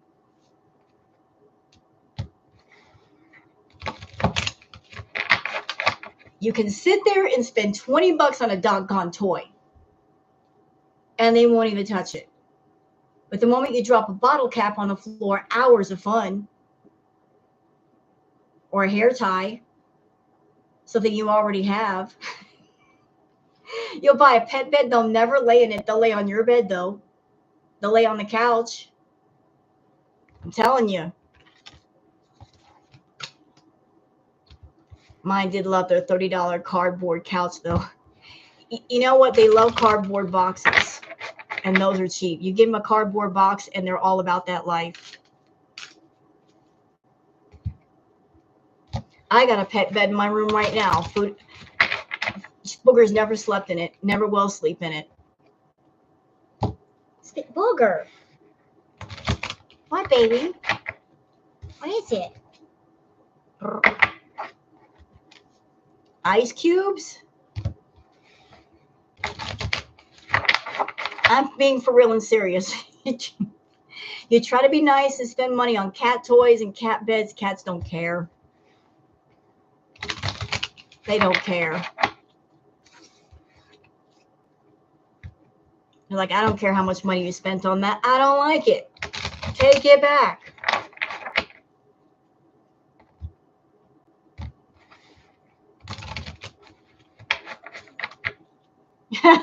Ray.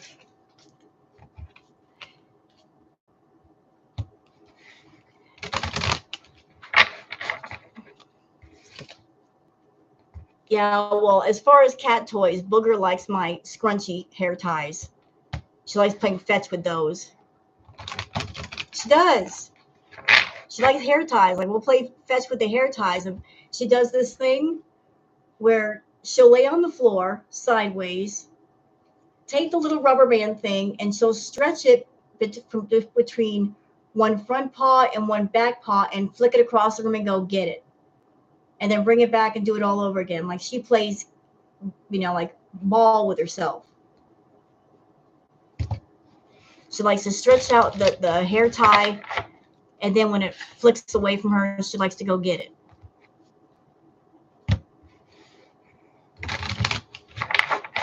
All right, on to Mr. Salah. Oh yeah, cats love that nice warm dryer.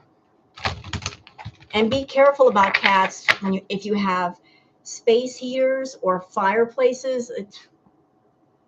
They will catch themselves on fire. or they'll lay on top of the heater air vents. Cats love heat.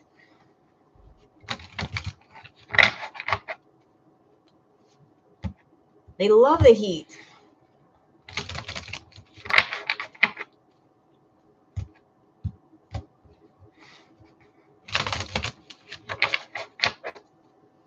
All right, Salah, what are you feeling about yourself, sir? This is for you.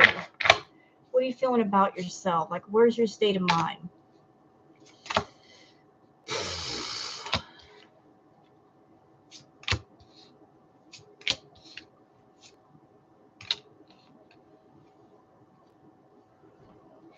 I keep getting this card for him. He feels trapped, stuck, no options, unforgiveness. So right now he's feeling very trapped with Foodie.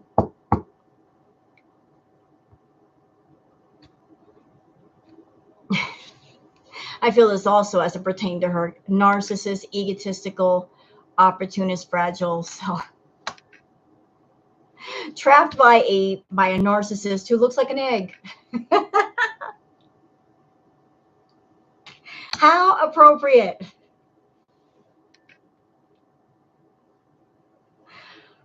All right, I'm getting a card here that I'm kind of confused by. I don't know if you're still in here, Sunburst, but like there seems to be like an apology. Arrogant, rash actions, insincere. Okay, apology for what though? Oh. Okay, that makes sense. So I got this apology card. I got the apology card. I'm like, what apology? In regards to what? Like he wants an apology for what? So I pulled 2 clarifiers. We have the thrills card, continuous cycles, bad decisions, addictions. And then we have the boundaries, disrespectful, is enough, defend yourself. The feeling is like he's over her bullshit. The fact that she has dragged him down in a hole with her food addiction. Like he's just like, I'm over it. Like he's tired of dealing with Foodie's addiction. The fact that it is consuming her, and it's also consuming him, and it's hurting him, and he's just like, it's caused him some hurt. And so he's drawn up some boundaries, saying enough is enough, and he's defending himself. Like the buck stops here. Like you're not going to pull me down into the abyss with you. So she pissed him off. He's tired of it. And he's just like, he's shutting the door on her. I guess I heard that. He's shutting the door on her, like fucking slamming the door. Boom. Because he wants to follow his dreams. He's seeing the possibilities of life. And he's also wanting an intimate relationship with somebody. Mutual respect, unity, closeness. He wants something real with somebody.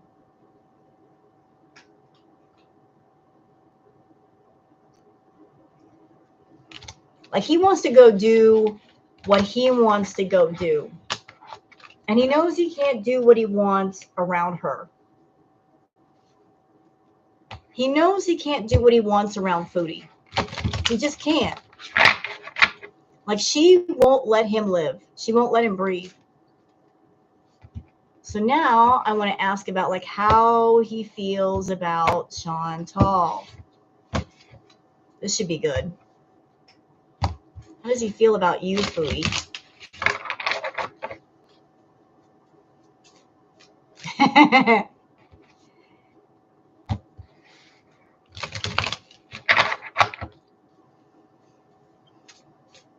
Like he's just reached a place where he cannot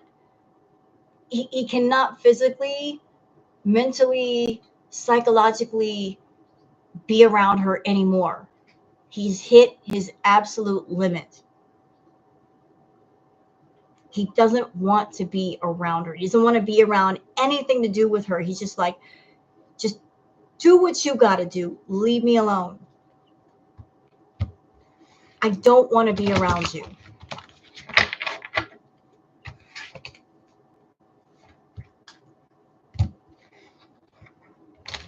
Like he just wants to completely cut that cord.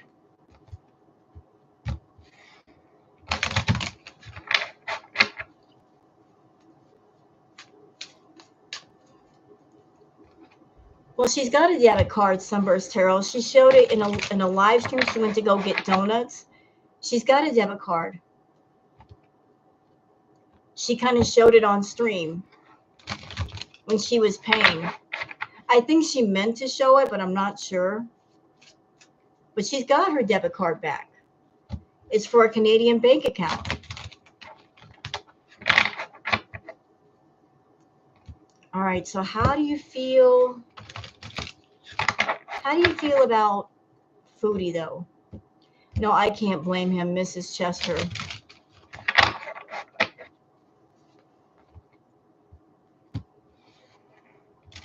I ignore comments. What? No, I don't ignore comments. How do you say that? And why would you say that? I don't ignore comments. I'm not ignoring anybody.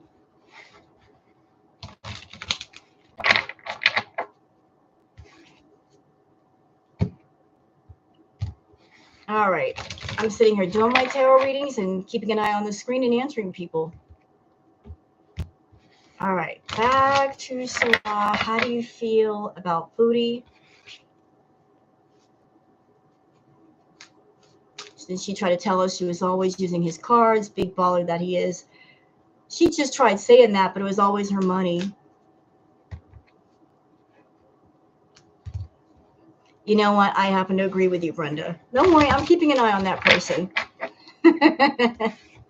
I'm noticing things. I'm noticing. It's okay. I'm here to enjoy myself. You guys are here to enjoy yourselves. Let's all do that.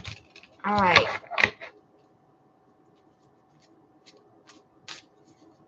So, Salah, how do you feel about Foodie?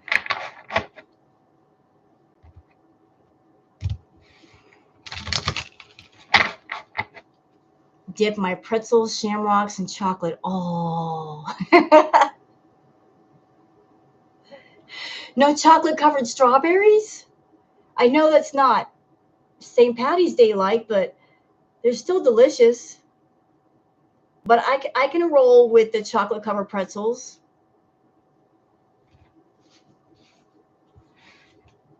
Hey, leprechaun.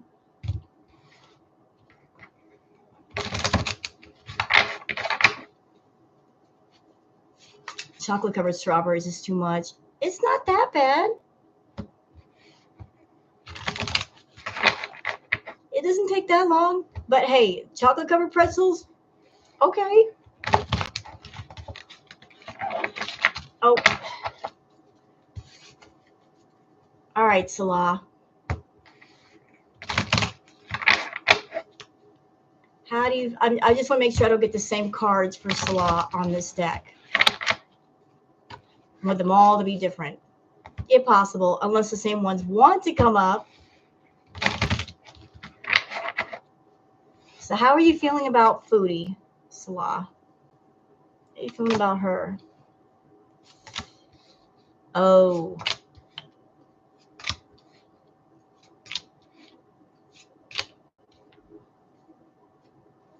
Interesting.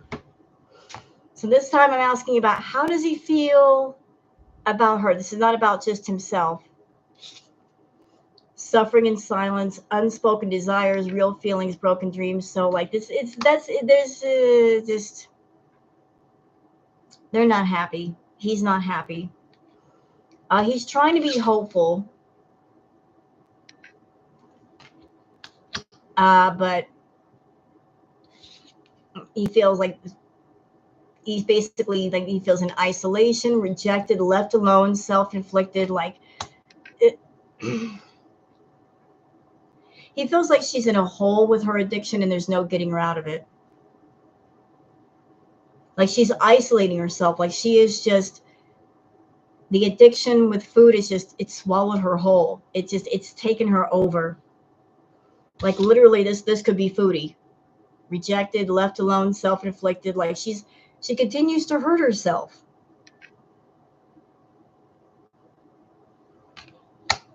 You know, like this is the life that she designed and that she's chosen. Now he's looking at it going, this is the way that she wants to live. This is the way that she chooses to live, but this is not my life. Like I have no place in this life. I don't belong in this life. This is somebody else's life. And there is burned bridges, lack of trust, disloyal, he's turning his back on her. He doesn't trust her. He sees her as disloyal. Like, again, he's longing for the intimacy. And protection, prevention from harm, divine intervention. I want to go more into the burn bridges card. I want to see some more on that. Tell me some more on the burn bridges.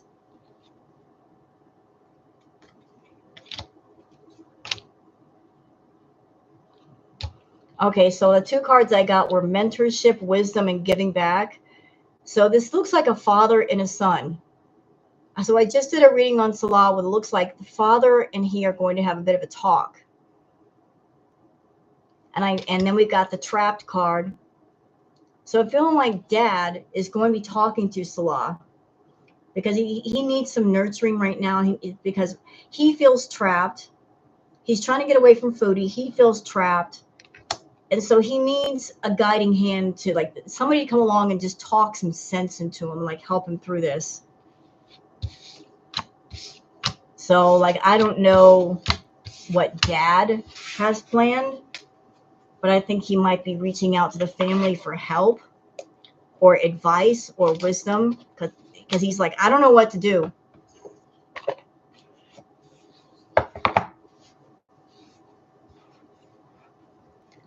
You know what? Hello, Foodie. Encino Man. Hi, Foodie. Hi, Foodie. Foodie, everybody say hi to Foodie. Everybody say hi to Foodie. I knew she was here. She just can't help herself. God bless her. Bless your heart, Foodie. Bless your heart. You know, when a Southern person says bless your heart, they're not giving you a compliment, but bless your heart anyway.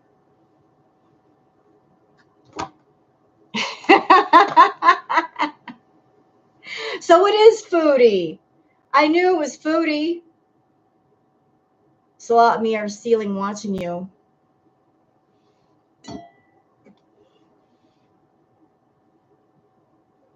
You're ceiling.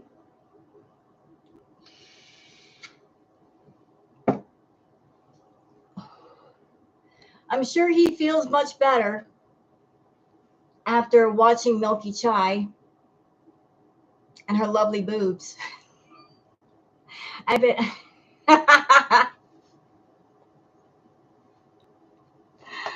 I don't know if that's really Foodie, but I don't know who you are. You might be a troll. You might be Foodie. You know what? It doesn't matter.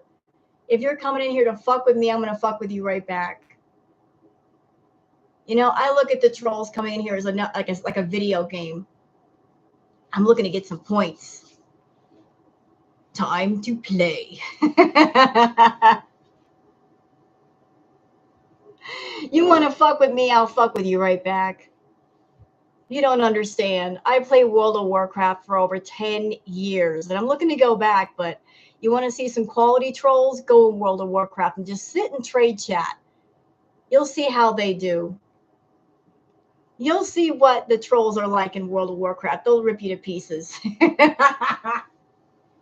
They will rip you to shreds. And if you can deal with them, you can deal with everybody else. All right, so what else we got here? I'm going to do some readings. Oh, I think it might be. Did they? Don't go, troll. What's the matter? Encino Man, I think. I think it's Encino Man, but I can't be sure. Of course you're here. Of course you are.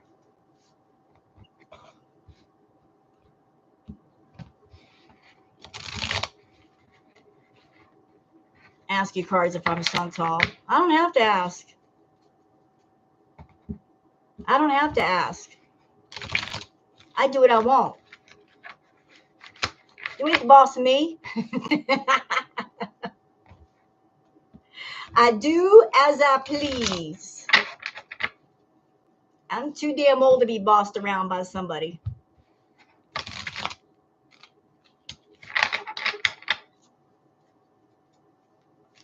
All right. Moving on. I want to do a reading on Anime Sucks.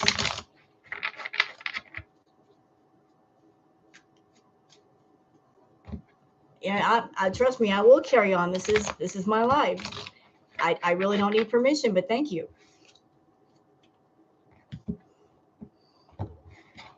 I will carry on regardless. Okay, so we're going to do a reading on Anime Sucks.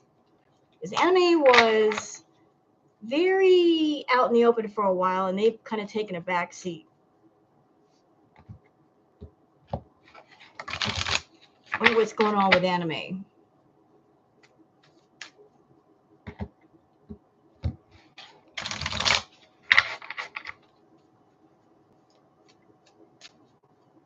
Steady C, Serious Queen, these real reads are just fun. Now, I don't do the fake reading until the very end to close it out. And this is just for entertainment purposes only. I'm just giving the insight that I get off the cards. And thank you, Steady C, for being a member for 15 months. These are not like the spoof read that I do at the end to close stuff out.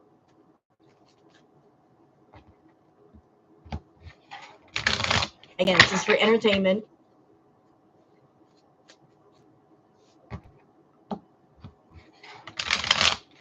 So what insight can we get on Anime Sucks?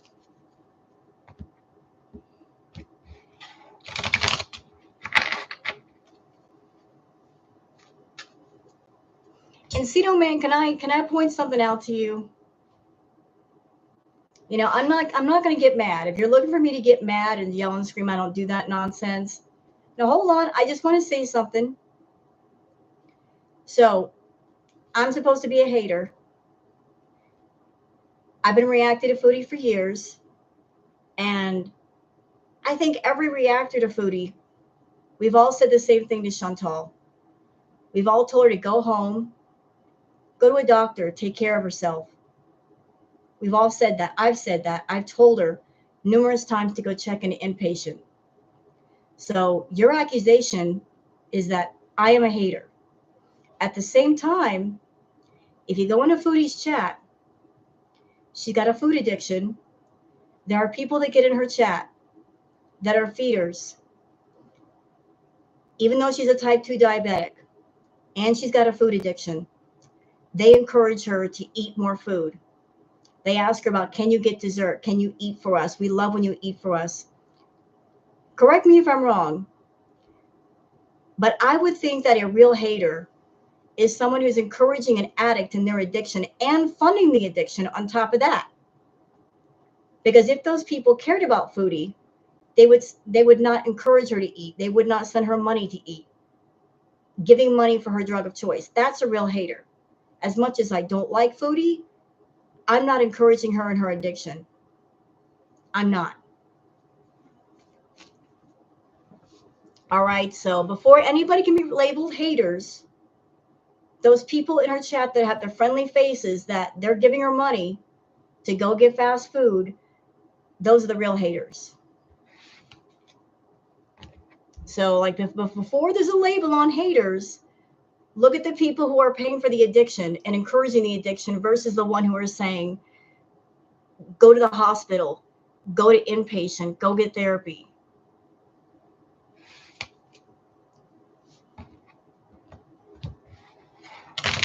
All right. So like this, if you have any kind of passion like that, better start there. To be fair, you're all haters, just different forms of hate. You know what, Encino? I am here to do tarot readings, and I don't want to get derailed from doing it, so I'm just going to continue with my readings. Chantal does not do anything positive to warrant positive praise. If she did, I would give her praise. So there's that as well. I'm not going to co-sign on her bullshit when she's hateful. I'm not going to say nice things about it. That's just how I roll.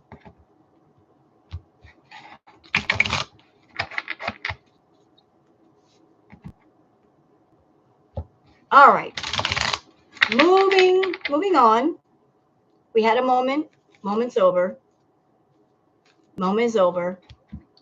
We're going to do one on Anime Sucks. So what's going on with anime? What is the energy with anime?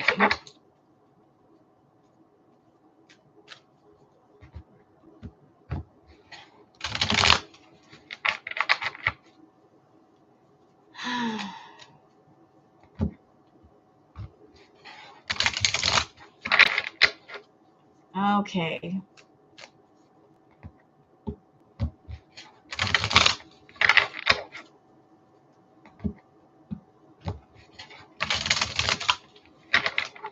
Oh, there goes my card. Okay.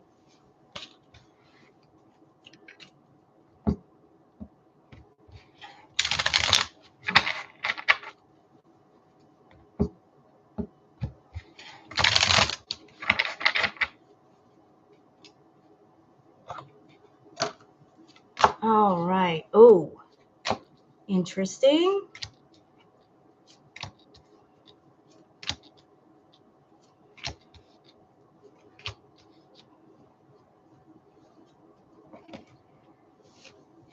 All right, so the first card down is the Ace of Cups. We got the Ace of Cups is the first card.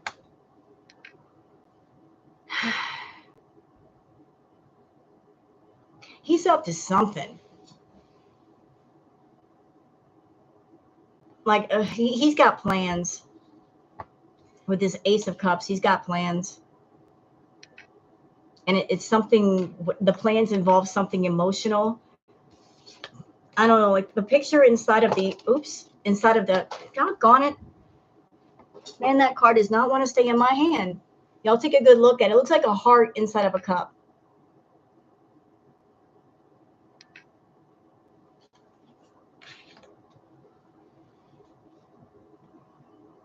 He's got plans. Yeah, wrapping something material around something emotional.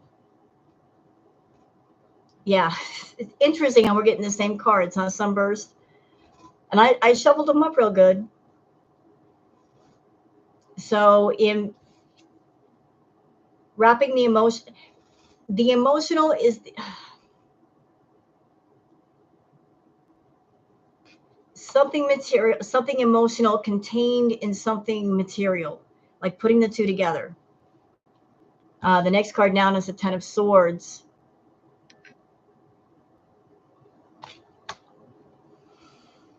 And Ten of, I keep feeling like whatever it is he wants, he's waiting for it to happen. Like he's just like standing and waiting. And I feel like the birds are significant. Like the,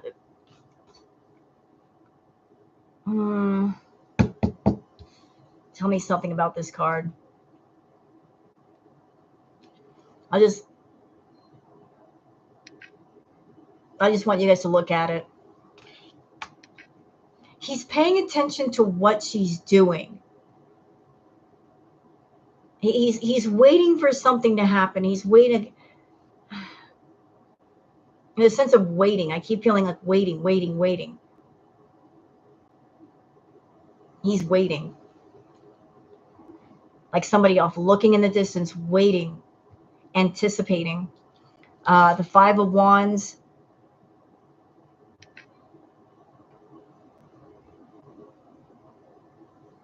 Whatever it is he's waiting for with the Five of Wands, it's I feel like walking a tightrope. The journey is not easy. It crisscrosses in different ways. Whatever it is he might be doing with Chantal or whatever he might be up to, there's so many different possibilities. And the journey that he's had with Chantal, it's shifted around a lot. Like it started off over here, then it went over here, then went over here, and went over here. It just branches off in different directions. And he keeps running into different difficulties. And it's all because he's reaching for that fire. It's like he's reaching for something. He can't quite grab it. He's looking for any way in the world to get at it. Not quite figuring out how to completely hold on to it. But it's like fall off the tightrope, get back up, try again. Fall off the tightrope, get back up, try again. It's just many different attempts here. Followed by the star card of, y'all notice this? So we have almost like fire in this card. Fire, fire, or light.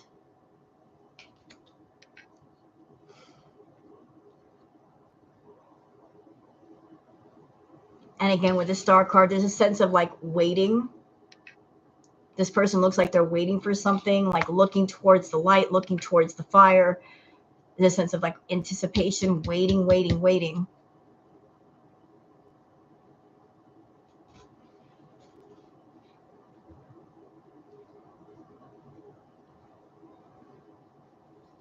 The next card is the Five of Pentacles. Whatever he's got planned, whatever he's trying to do, I'm getting it right now. It's been put on hold. Like whatever business ventures, whatever ideas that he has for Chantal or wants to do with Chantal, they've been temporarily put on hold. And he is not happy about it. He's not happy. It's like the money is over there, but I can't go touch it. And I'm feeling a sense of aggravation, like I've got all these ideas and there's all these things I want to do, but I can't even begin to get started because the main component is not here. The next card is the Temperance card. Again, there's a sense of waiting. He's waiting. He's waiting. He's trying to be patient with her. And he's convinced himself with the Ten of Cups that, like together will be a great combination. Together we can make all kinds of money and life will be good and there'll be a happy ever after. Like this, he really, really wants to be that one. Like he's convinced himself already, even though he's probably never met her in person, like they're going to be so perfect together. Like they're just going to hit it off and make all kinds of money together and life's going to be so good.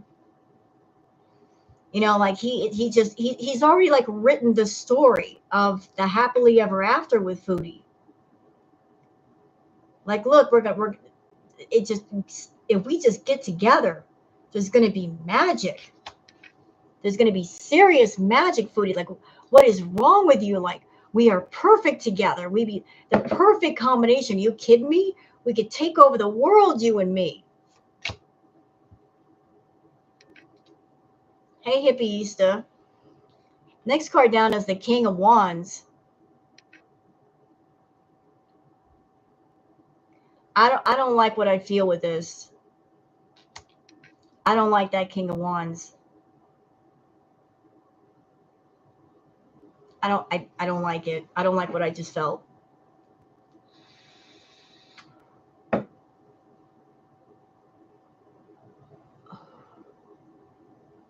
I'll tell you what I felt with the King of Wands. Foodie, I'm feeling like if you don't go to him, he's going to come to you.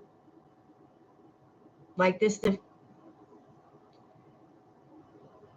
he's going to go on the hunt. He's going to look for you. Be careful. Like this is, I'm getting some energy right now. He will come to you, or he'll try to come to you. He'll go looking for you. Because he has convinced himself, like, you guys need to be together and you'll make all kinds of money together. He's got this great idea and he's not letting go of this. And like, to me, this card screams hunter. Like, I'm going to pick up a torch and come looking for you.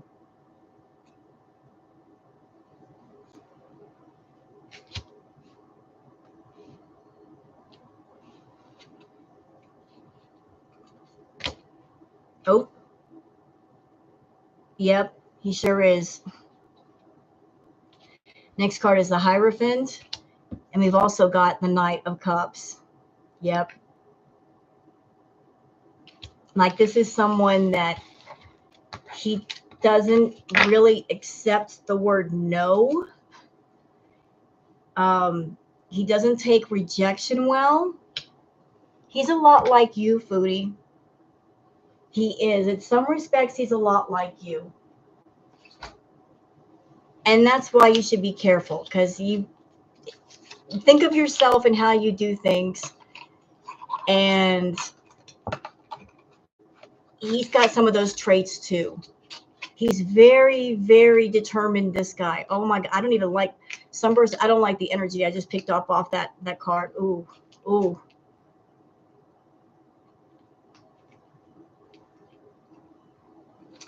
I don't like it. And I'm not saying that to just be dramatic. I'm serious. Nope. Nope. I don't like it. I don't like it.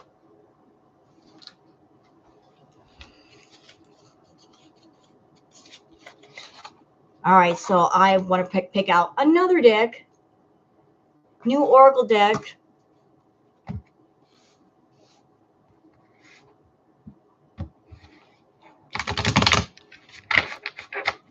I want to see how anime feels about Foodie, how Foodie feels about anime. It was a really strong feeling, Sunburst. Oh my God.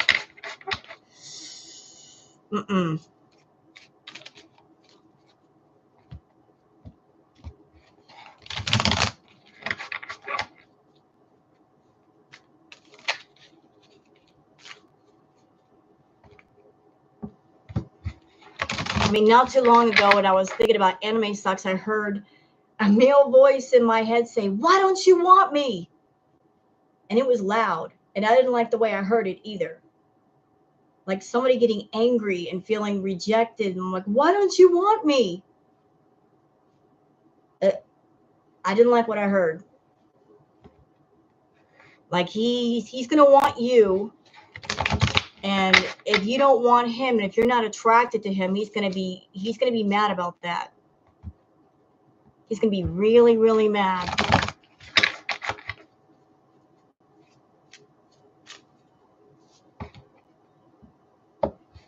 So, like, how does anime feel about Foodie?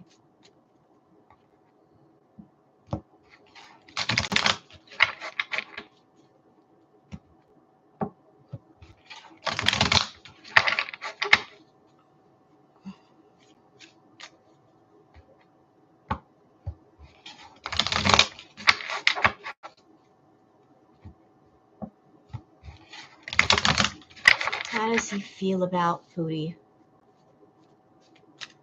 Thank you, Hippieista. Yeah, if you guys want to thumbs up the stream, I would really appreciate that. If you also want to subscribe to the channel, I'd really appreciate that too. You don't have to if you don't want to, but I do appreciate if you did. It helps other people to find the channel and the tarot readings too. Hi, Fairy Nymph. It's okay if you're late. We all got stuff to do. We all got stuff to do. It's all right.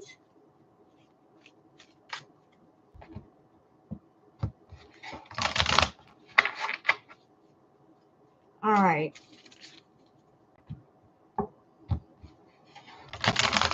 Anime had some strong language in her chats. Natter dropped a video about Chantal. Anything interesting? Or is it like old tea that he's talked about a million times before?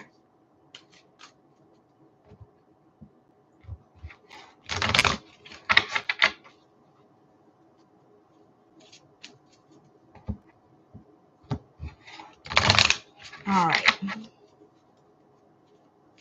How are you feeling about Foodie anime? He's exposing something. I just got the feeling that he's going to be like her, drunk, screaming into the camera like she did at Crack Olympics. It could be Honora, but I didn't feel like the voice came from her. It came from a man. It wasn't from her, it was from him. It was from a man, it wasn't a female voice.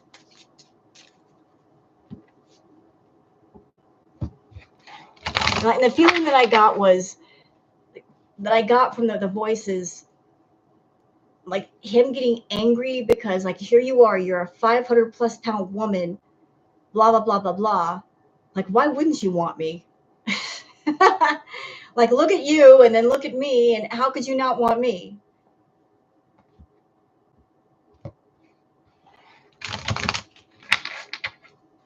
Like, that's his feeling of like, look at you and you don't want me? How could you not want me? That was the feeling. How could you reject me? Looking the way you look or being the way that you are.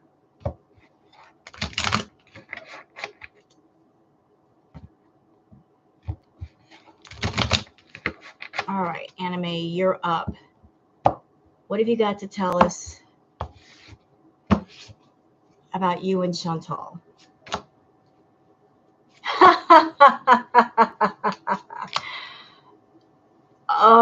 Okay. Damn.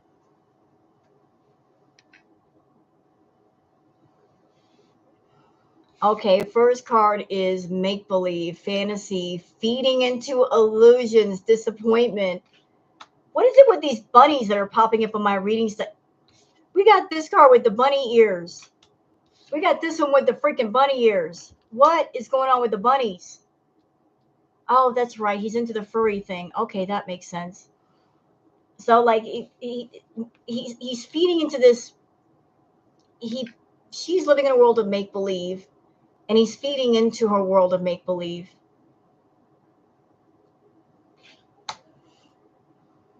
Do we really want to know? No, not really. But no. Just no. Nope. And yeah, like whatever's going on with him, like he's feeling rejection, taking out the trash, kicking to the curb. Either like let me just clarify that. I don't know if he kicked her to the curb or she kicked him to the curb. Like somebody is rejecting somebody. Oh.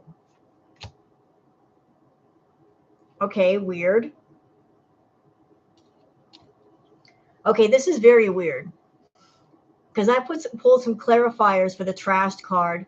So the first one was bossing up, self-empowerment, independently living, leading the pack. And then the next card over was weird, buttering up, using charm, persuasion for personal gain, finesse. So it feels like there's like a push-pull, tug-of-war game between him and Chantal.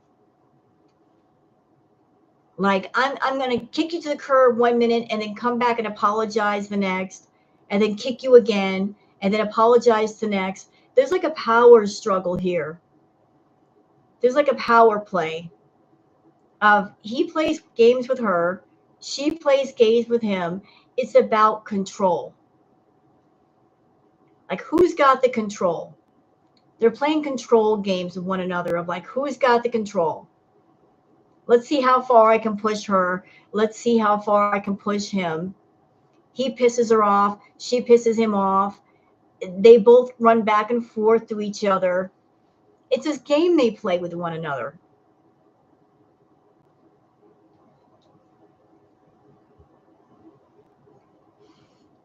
Let's see, scared, quick getaway, the runner escaping. So he sees her as just running from things. She's running.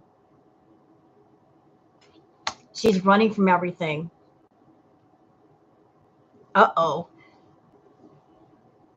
Y'all. Okay, she's got her visa run coming. Lift off, fast action, progression forward. The wait is over. So he might know she's coming home. The wait is over. Like he's been waiting for her to come home, and she might be on her way home, and maybe that's when she's supposed to come see him, or like things are really going to start to kick off. Like they got some kinky ways. So I don't know what they've been talking about. Maybe some adult sexy time at night, like after dark kind of stuff. Yep. And she's been doing some naughty no-no stuff with him. She has a sensual invitation from Anime Sucks. Maybe they have been doing some sexy playtime. Hey, Uncle Bumpy. So like they've been engaging in some interesting chats. Okay. Let me just clarify this right here.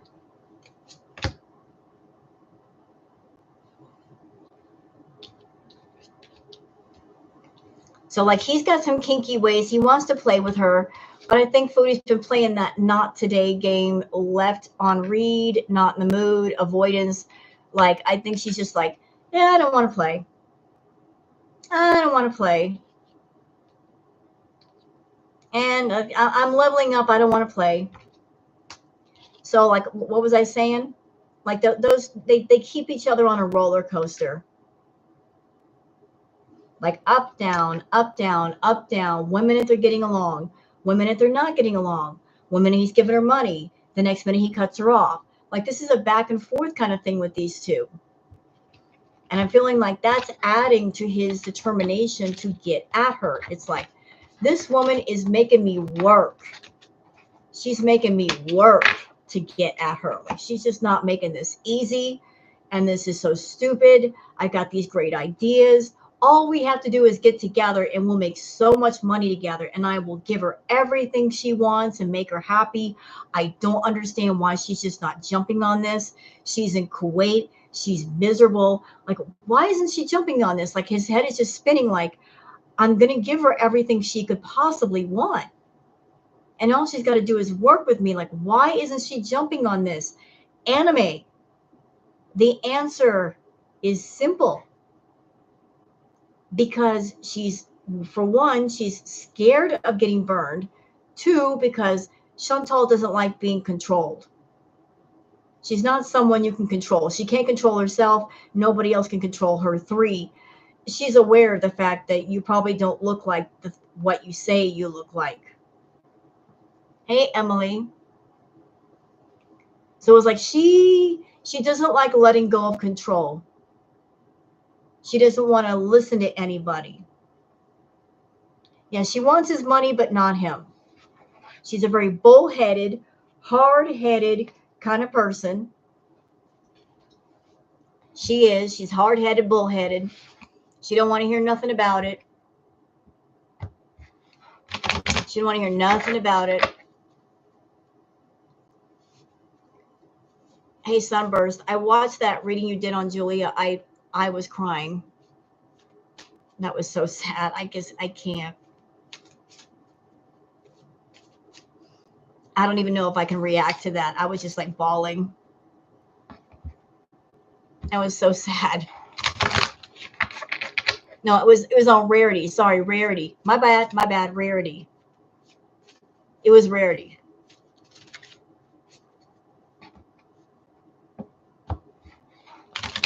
I was like, that poor baby.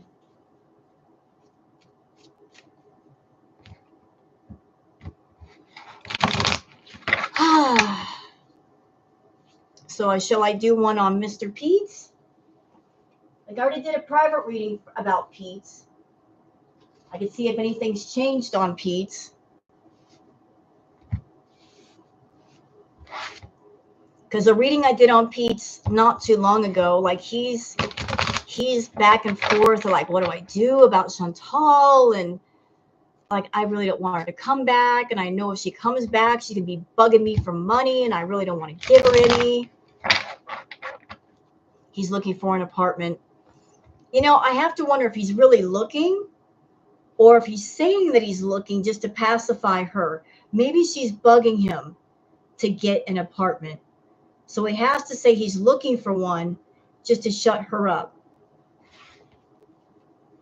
You know, like she's saying, Peace, look for an apartment. Look for an apartment. I need a place to go. Just to shut her up for the time being, he might be saying he's looking, but not actually looking. That could be a possibility.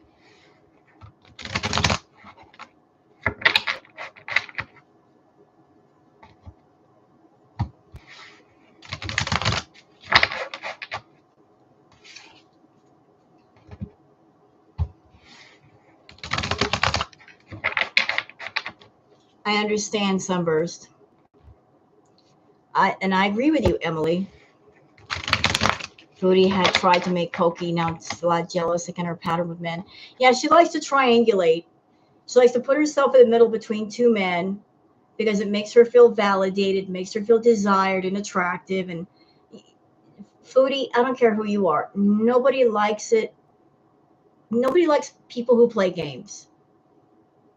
Nobody likes people who play manipulative games. Okay? You can't play manipulative games with people and expect them to like you. How does Shme feel about the upcoming run home? You know what? I could, before I do Pete's, I'll do one on Shme. I haven't done one on Shme in so long. So I'll check it on Shme. See what's going on with Shme. Where is my stuff right here?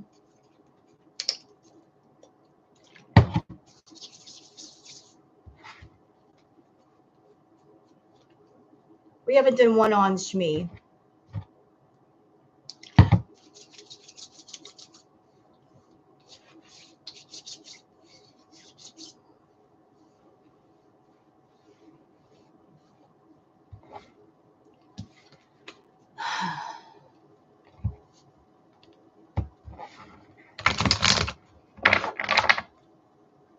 Yeah, it's Florida water. How'd you know? I love Florida water. Good eye. Hello, Alma.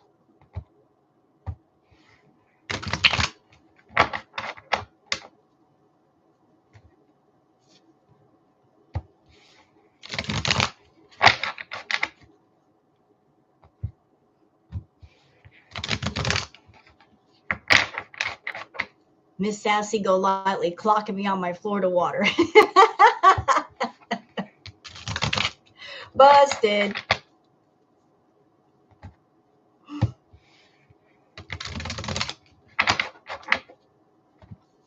It's good stuff. Anybody out here that likes incense? I can tell you of some wonderful incense that I love using when I can get a hold of it. There's this incense called Nag Champa. They get the original Nag Champa, not the knockoff stuff. Oh, it smells so good. It's in the blue boxes. Oh, that stuff is heavenly. It's so wonderful. You got to try it. And they also have Nag Champa soap as well. I love sandalwood too.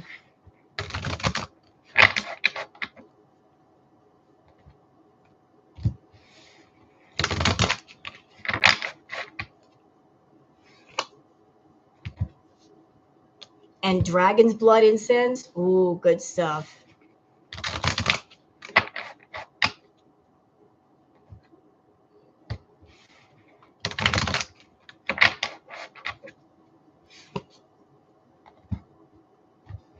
All right. What do you say, Shme? What do you say?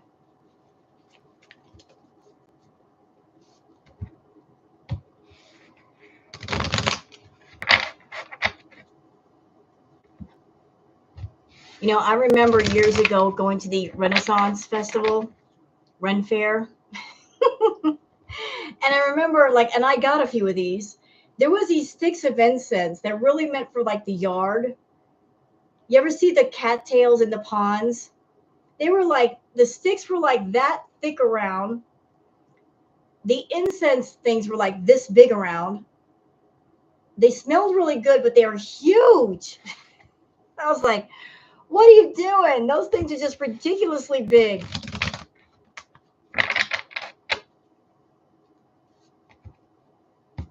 Like, who needs that much incense on one stick?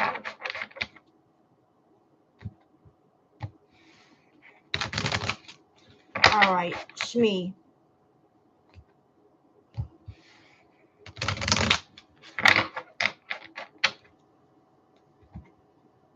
My man-child's patchouli dude. Haunted buildings. Are they? or the oceanside villa.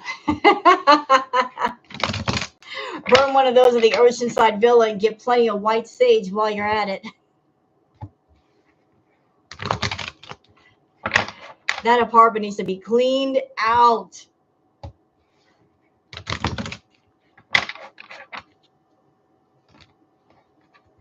A haunted old. Ooh, nice. Miss Sassy Go Lightly. I'm kind of jealous. That'd be kind of cool to live in a haunted hotel.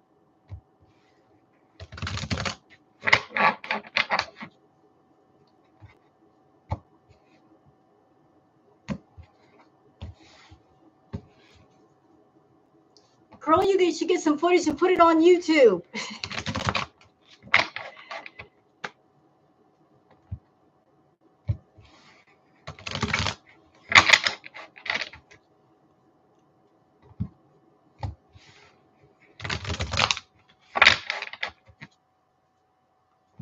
All right, on to Shme.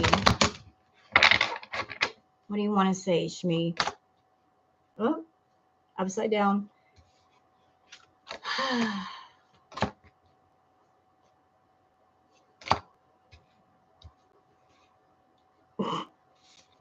Okay, all right. Just as you will. As you will.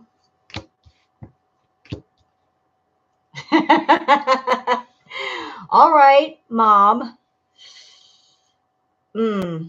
So the first card down is the World card reversed. The World card is reversed. Mom's not feeling too good. Mom is not feeling too good about this.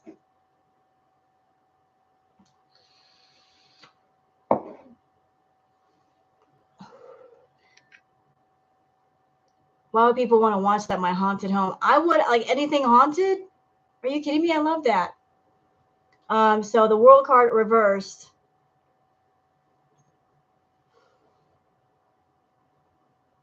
And the second card down is the Six of Wands reversed. So Chantal coming home. Mom's not feeling too good about that. Not feeling good at all. Not feeling good. Your family is not happy about this, Chantal. Because every time you come home, you're a problem. You are a burden. You're not coming home and saying, hey, Mom. Hi, Dad. I'm just stopping by for a quick visit. I got a hotel room. I'm going to go hang out there and do my thing. That's not, you don't come home like that. You don't come home and visit the family. You come home with problems. You come home and you're a burden. And you're like, take care of me, feed me, let me sleep on the couch. Like, you're a problem. So like, you bring the bad energy with you. You bring the, like, there's a feeling of, oh God, she's coming home. They love you, but they don't love the problems and the burden that you carry home with you.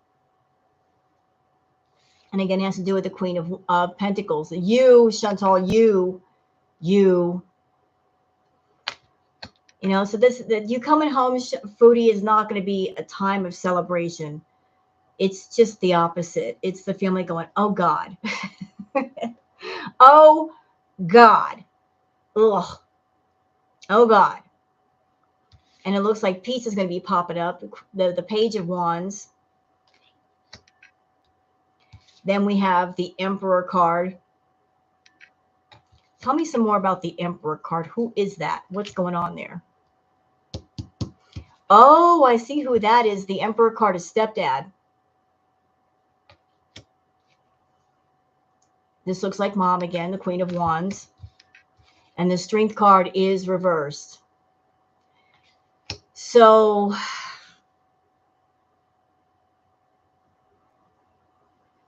Shme's not either going to be feeling strong around Chantal, or she gives into Chantal too much. Like, if Chantal needs something, she's I want to say pushover. That's a nasty word to say, but she just, Chantal knows what to say to her mother. She knows how to persuade her mother. She knows what words to use. She knows what will get a reaction out of mom. Like, she doesn't feel strong around Chantal. Shme does not know how to just stand her ground and say, no, Chantal, no. Like, she ends up helping her. Like, Chantal knows her weak points. Chantal knows her weaknesses very well, and Chantal knows how to play that game of like, you're my mother and I love you and you love me. So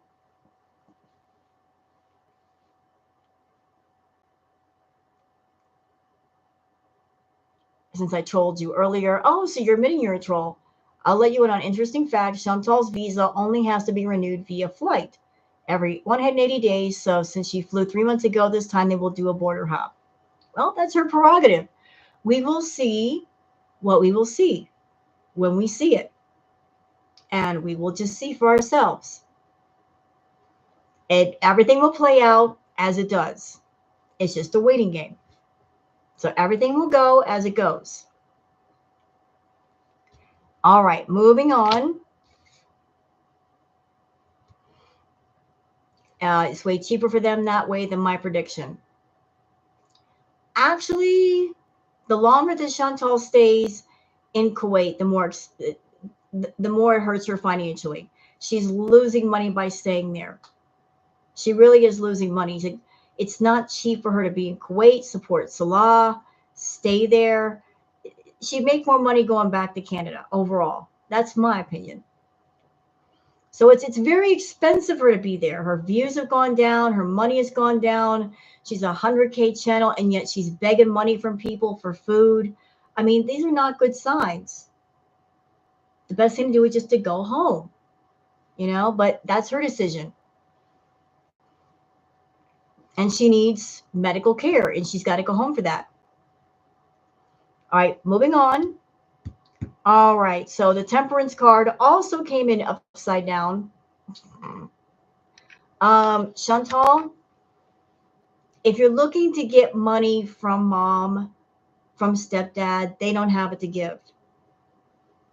That's the feeling I'm getting off of temperance. If you're looking towards mom and dad, like, can you help me with this, that, or the other thing? If you're looking for money, they don't have it. They can't help you. They've got their own situation, and they're not being selfish by telling you no. They're not being mean doing that. They just don't have it. Like, this is why you got to take care of yourself. You can't look towards mom and dad as a fail safe for anything financial. They don't have it. Look, they don't have it to give. You're looking to get money poured from their cup to your cup. They don't have it to give.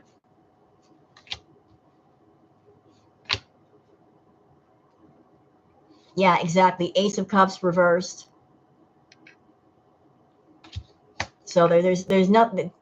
They don't have much money. They don't have it. King of Cups. So you forget about asking dad. He don't have it.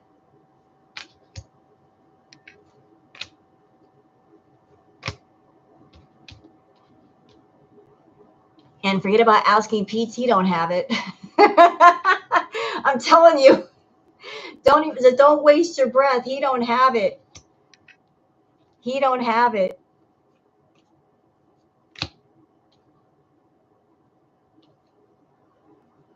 Yeah, like, you're gonna be going through some hard times, ma'am.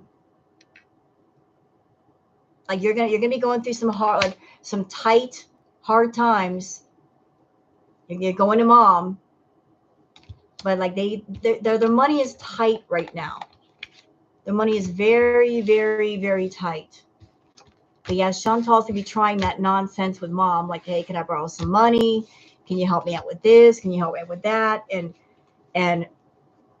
it's just not gonna work. Mom and dad are not like rolling in money, Chantal. They're not. They're good, hardworking people, and they just don't have it to give. Okay. You got to take care of yourself at some point. You can't just rely on other people to be your pocketbook. Her food issue is costing her more and more. That's true. That's right. You know what? If Chantal wanted to start over in Canada, I know exactly how she could do it. She's not going to like the answer, but I already know the solution. She can get a motel room and rent it by the month. You know, get some money together and rent a motel room for a month and beat her little heart out. Thank you, Yellow Moon, for gifting the memberships. You can rent a motel room for a month and have a place to stay for 30 days. It costs like around $2,000, I think, to rent a motel room for 30 days. Have some place to stream. It's not around your family. That is a solution.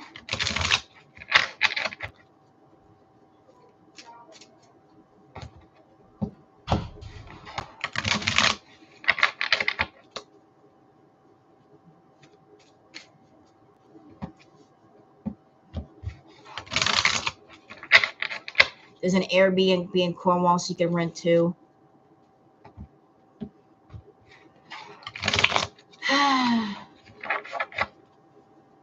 I think she will border hop this visa run. The next one, she'll go back to Canada permanently this time. It would, you know what? It would be smarter if she did not border hop and then just went straight home, because she's losing money being in Canada, honestly.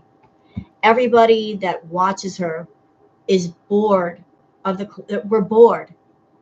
It's the same shit over and over, the same meals, the same takeout, the same atmosphere. It's there's nothing interesting there, and her views reflect that. She did a members only live and only had 8 people in there, and that had nothing to do with the reactors. People could have gone into her members only live if they wanted to, but they're not really interested enough to buy a membership. The same gaming chair. It's like, at what point do you look at something and say, it's not working? It's really not working. Like, at what point do you go into self-preservation mode, survival mode, and say, it's not working? None of this makes sense. To maintain this illusion, which is not really fooling anybody, I'm paying so much money. I've got so much money going out the door, which makes no sense. I'm somewhere where I'm not happy, that I don't belong. At one point, do you just say, I need to go home? I need to be in a place where I am comfortable and familiar. I need to be around my family. I need to go get medical care. I need to go make money. At one point, do you just say, it's time to end this?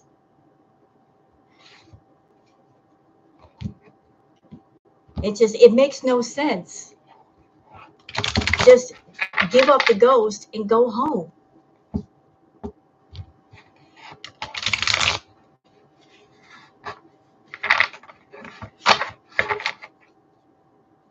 I think Chantal would, and is staying in Kuwait simply because everyone online wants her in Canada.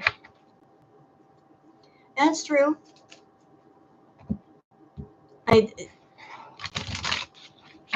She'll stay there just to prove us all wrong. But here's how what I compare Chantal to.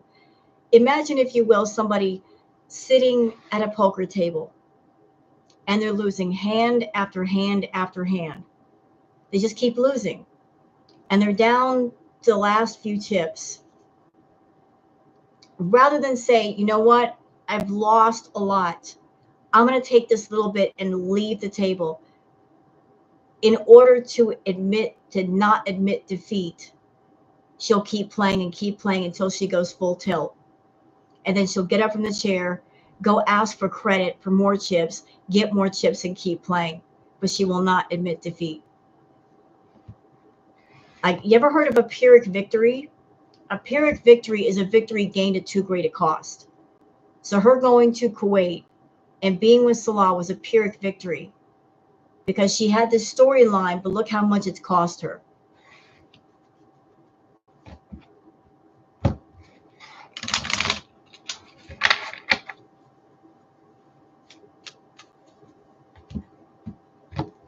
To really be belong wants her home. With, I think her mom loves her and wants her home. She just doesn't want the problems and the burden that come with Chantal, the stress, the pressure. That's the part that mom does not want. If Chantal could come home and go, Mom, don't worry about me. I booked a room at motel, whatever. I'm going to be staying there. And don't worry about my food. I got that covered. But I'd like to pop in for a visit and have a cup of coffee with you. I think mom would love that. Because that's never been how Chantal does things. She goes home and she's a problem. And she brings her problems and then she dumps her problems on everybody. But if she did it the right way, the visit would be a lot more pleasant. So she came home the right way and handled it like an adult and said, I've got this. I've got a place to stay. Don't worry.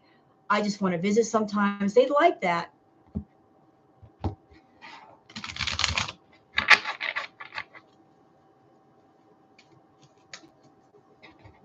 All right. So how do I have these cards? Did I get the right? Who was I reading on? I got completely off track. I'm sorry. What is this? Looking for my deck. Where did it go? I pasted it somewhere. Da-da-da. I think I'm into the oracle on how Shme feels about Chantal. Did I do that already? I'm having a brain fart kind of moment.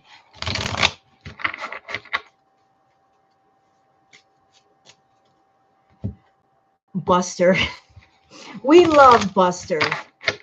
Buster is the original OG hater to Chantal. Is he not? He was hating on Chantal before we even knew she existed. God bless that dog. He clocked her before we all did.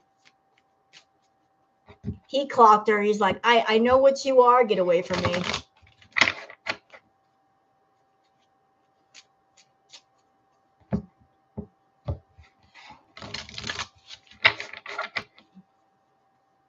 Yeah, shout out to Buster.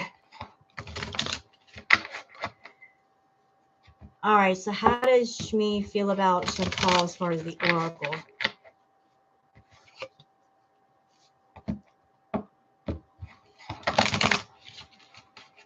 And shout out to Hero the cat for taking a bite out of her too. She deserved all of that. BBJ really loves Chantal. I know.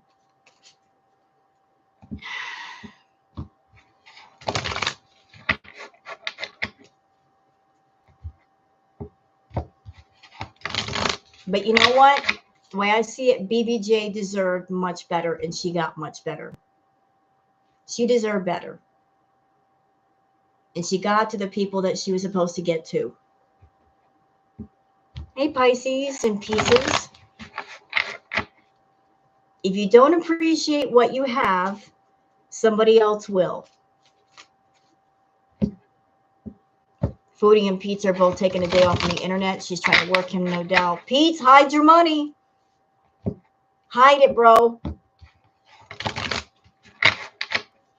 If you want to make sure to take care of yourself, here's how you do it. Just pay your landlord several months worth of rent. That way you make sure you have a place to stay and the money's already spent and Chantal can't get to it. Or give your money to a relative or a friend to hang on to. That way, no matter how much she says, she can't get to it. If you feel you're too weak around Foodie, give the money to somebody else. That way she can't fucking get to it.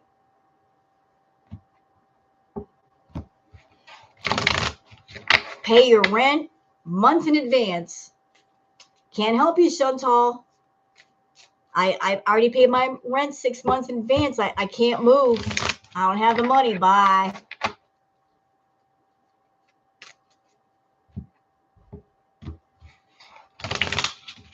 All right.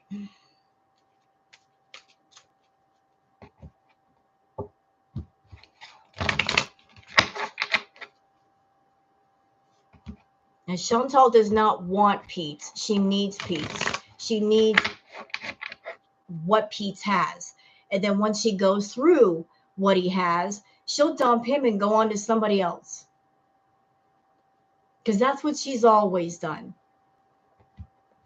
And that's what she'll always do. It's not that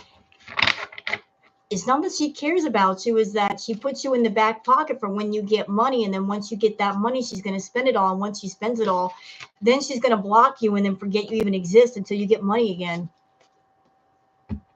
That's how she plays the game.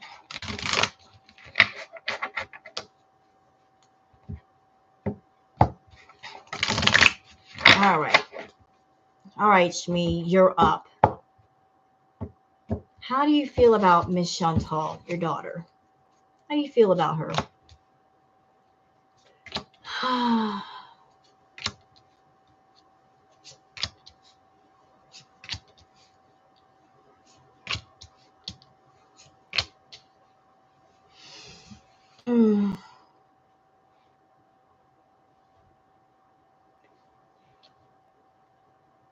Uh-oh. All right, so Shme might have a light bulb moment, sudden realization, feeling inspired, insightful awareness.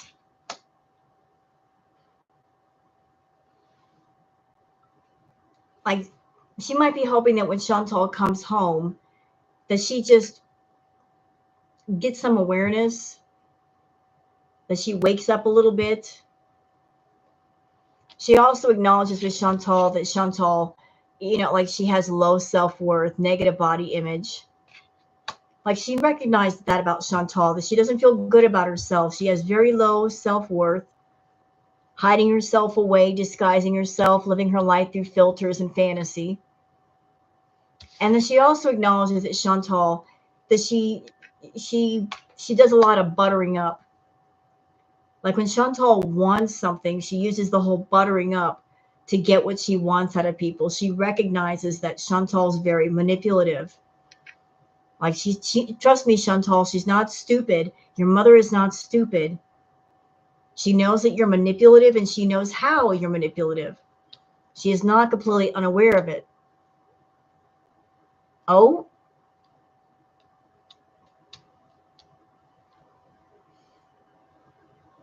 And Shme might know something about what's going on with Chantal and Salah, because these next cards are interesting. My boo, official status, exclusive relationship, seeing each other openly.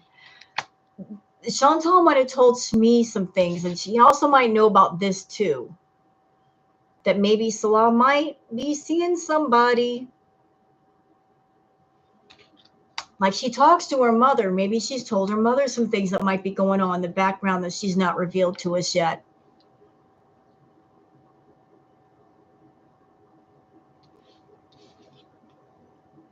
And maybe Shme also knows about the sexy fun time at night.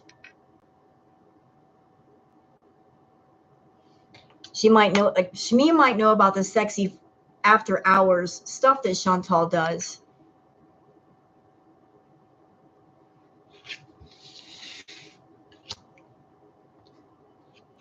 And you got the Cloud 9 card, emotional fulfillment, expectations met, ecstatic, like just. Tell me some more about that card, please.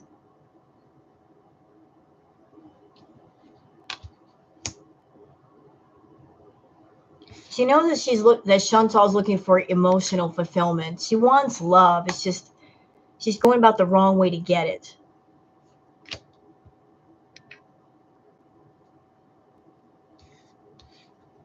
But that Chantal's also a fuck up, self-limiting, feeling inadequate, fearing failure. Like just she sees a lot of your faults, Chantal, but she loves you anyway. But she's not quite the fool that you think she is. Like she sees more than she tells, let's put it that way. She sees more than she tells.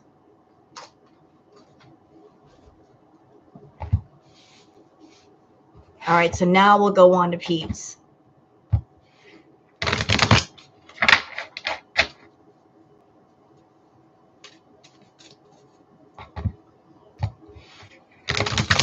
What do you got to say, Pete? Because you're deep in this too, sir.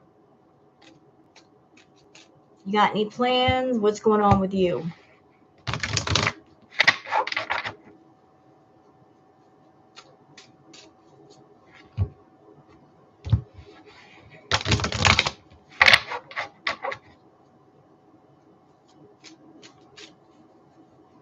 And he's always seeing somebody. Yeah, and it ain't Chantal.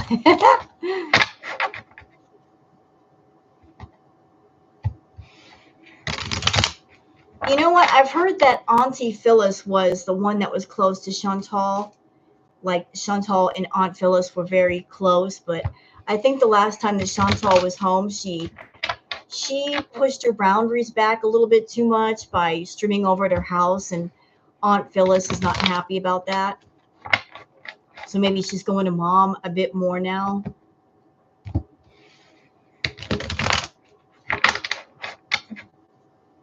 Because she pissed off Aunt Phyllis. She broke the rule. Don't stream in my house. Don't let people know where you are. She broke the rule. Aunt Phyllis was none too pleased about this.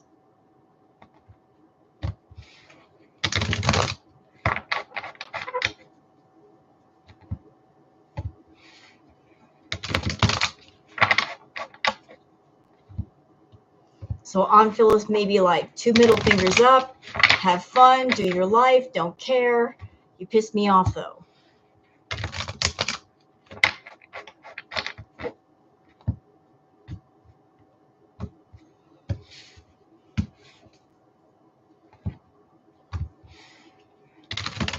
Her aunt for chocolates.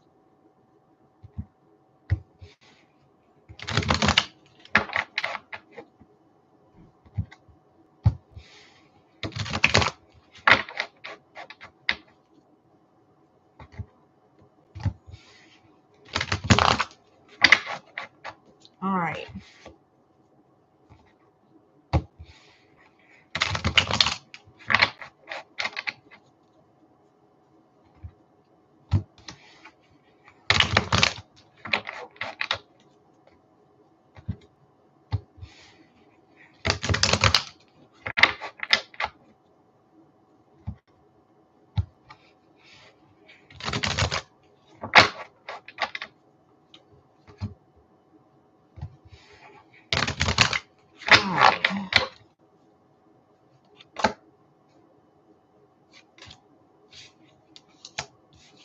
All right. Let me just put these cards down. Seriously?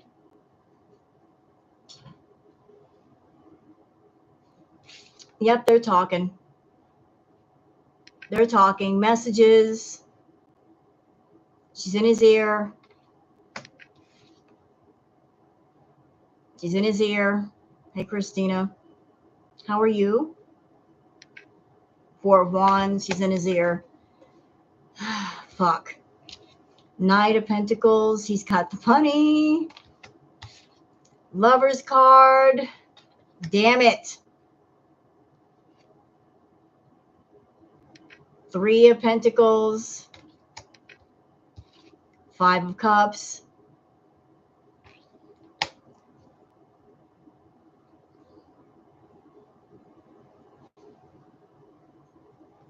She's in Pete's ear. I don't know what she's saying to Pete, but like she is buttering him up.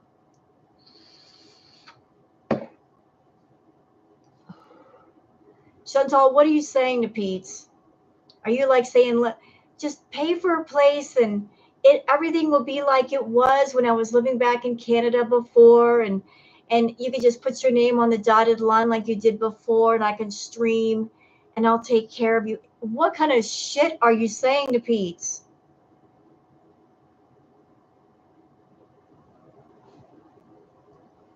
What are you doing?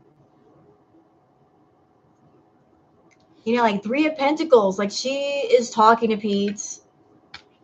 But guess what, Pete's? Pay attention to this card. 5 of Cups. It's not going to turn out well for you. It's not. Like, she's going to drain a lot of your money, bro. She's going to drain a lot of your damn money. Like, she is just pouring honey in your ear to get you to open that wallet.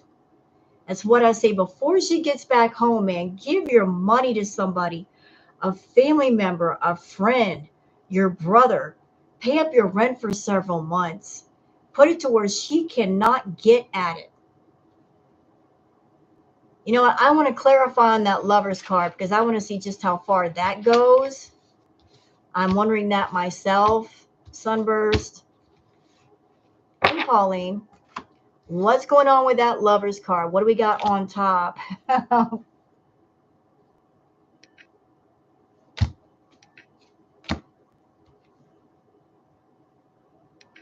Damn.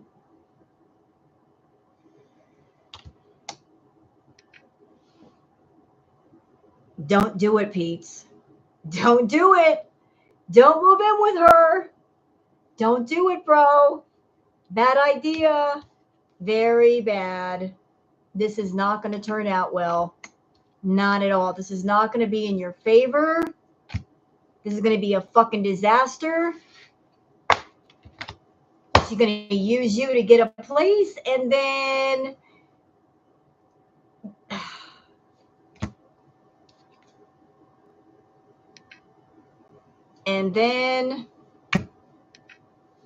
she's going to use you for what she needs, and then you're going to be all alone all over again. You're going to be alone again, bro. You're going to have less money. I mean, these cards are damn clear. Lovers.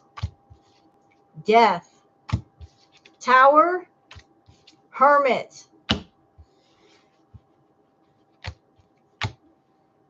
Like, everything's peachy.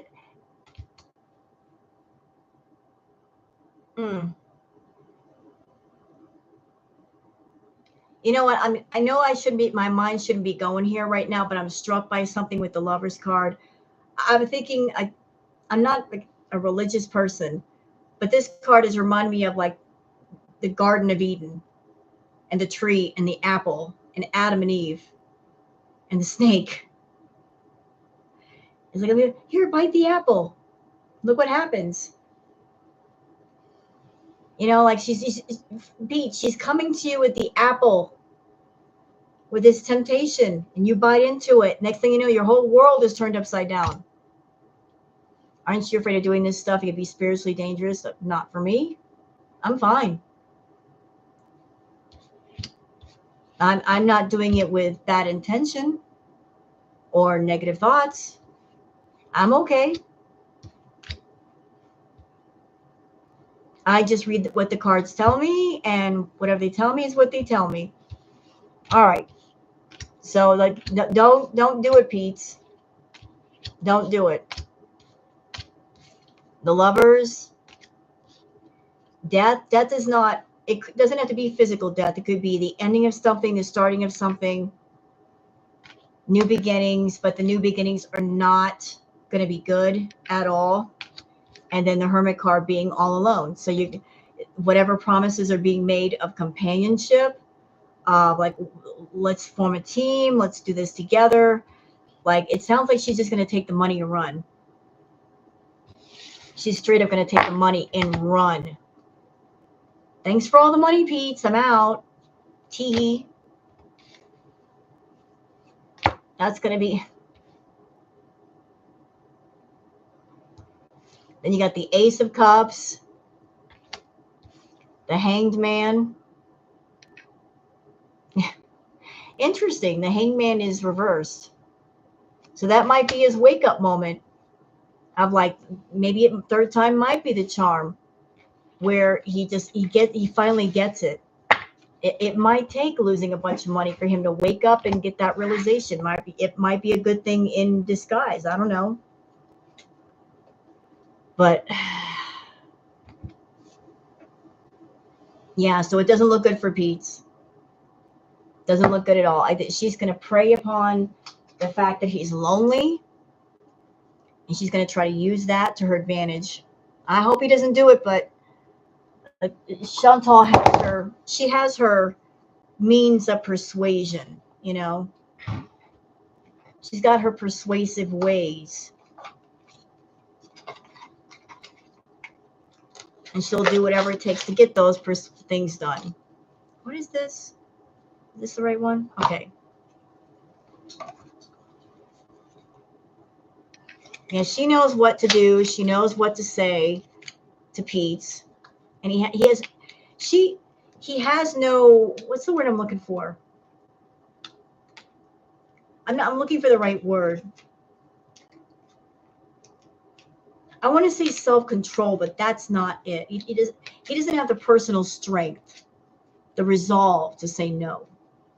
He's always loved her. You know what? You can love somebody and not give them all your money. You can say, I love you, but what's mine is mine, and what's mine is not yours. You know, if you need money, go somewhere else. I care about you, but just because I care about you doesn't mean you're entitled to all my cash. You know, you can't let somebody go, well, if you love me, you'll do this. No, I'm not obligated. I am not obligated. I don't know who told you that. Doesn't have to be like that. Although she'd like to think so. So I read on, did I do like an oracle on Pete's the Foodie yet? I've done so many, I'm losing count. Did I do oracle from Pete's the Foodie? Have I done that yet?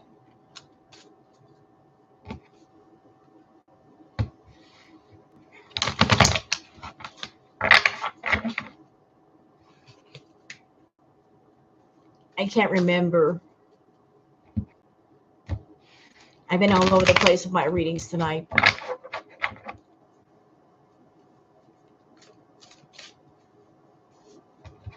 Like, how does he feel about Chantal?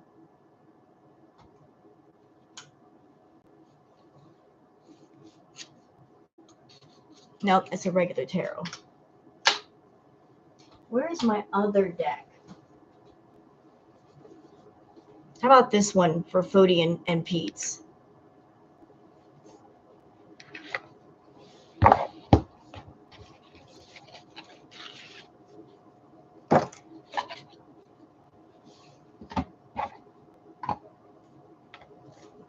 How does he see her?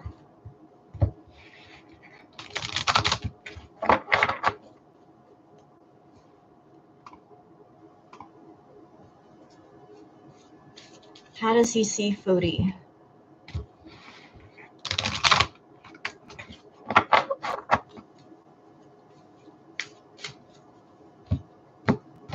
What does he see in Foodie when he looks at her? What is the dark mirror?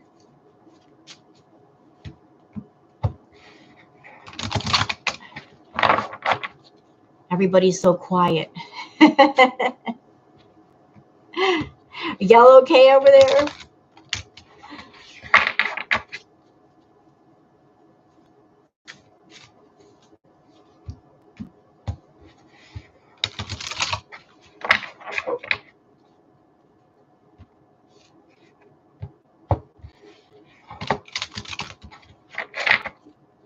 Chat might have frozen. It happens.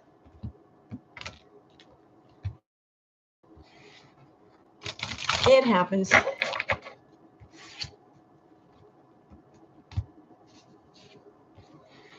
Okay.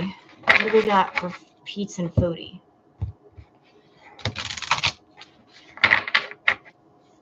What do we got?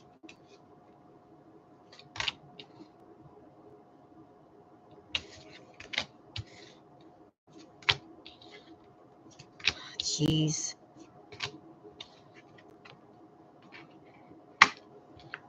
Oh, interesting. So, like, how does he see Foodie? She's someone that she's putting on a masquerade. She's wearing a mask. Like she's really wearing a mask, and her whole life is a mask. That her life is about obsession. Like always chasing the obsession. Um, mm, this she is the queen of his world. I think the color of the woman's dress is significant. It's red, which is for love. Like she is the queen of his world.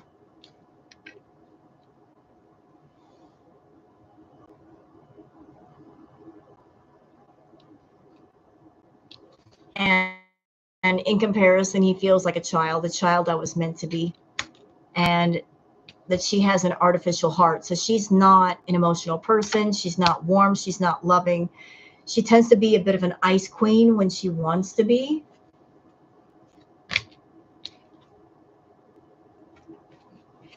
All right. And this card, the today for tomorrow. So the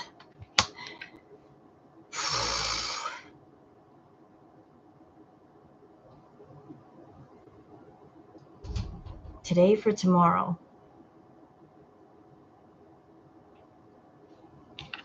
He really wants her back. Like he wants back his friend. He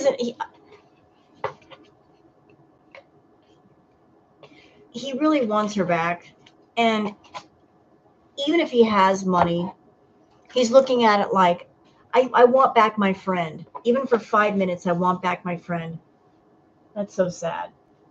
Like, I don't care if I have to spend all the money. I want back my friend.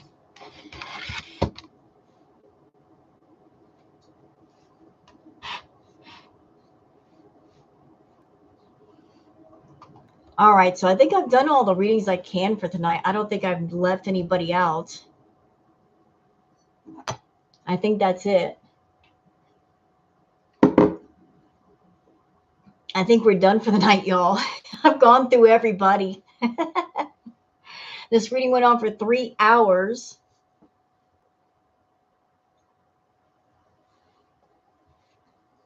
Thank you so much. So I think I'll close it out here and tell you guys good night. All right, be well, everybody. Bye.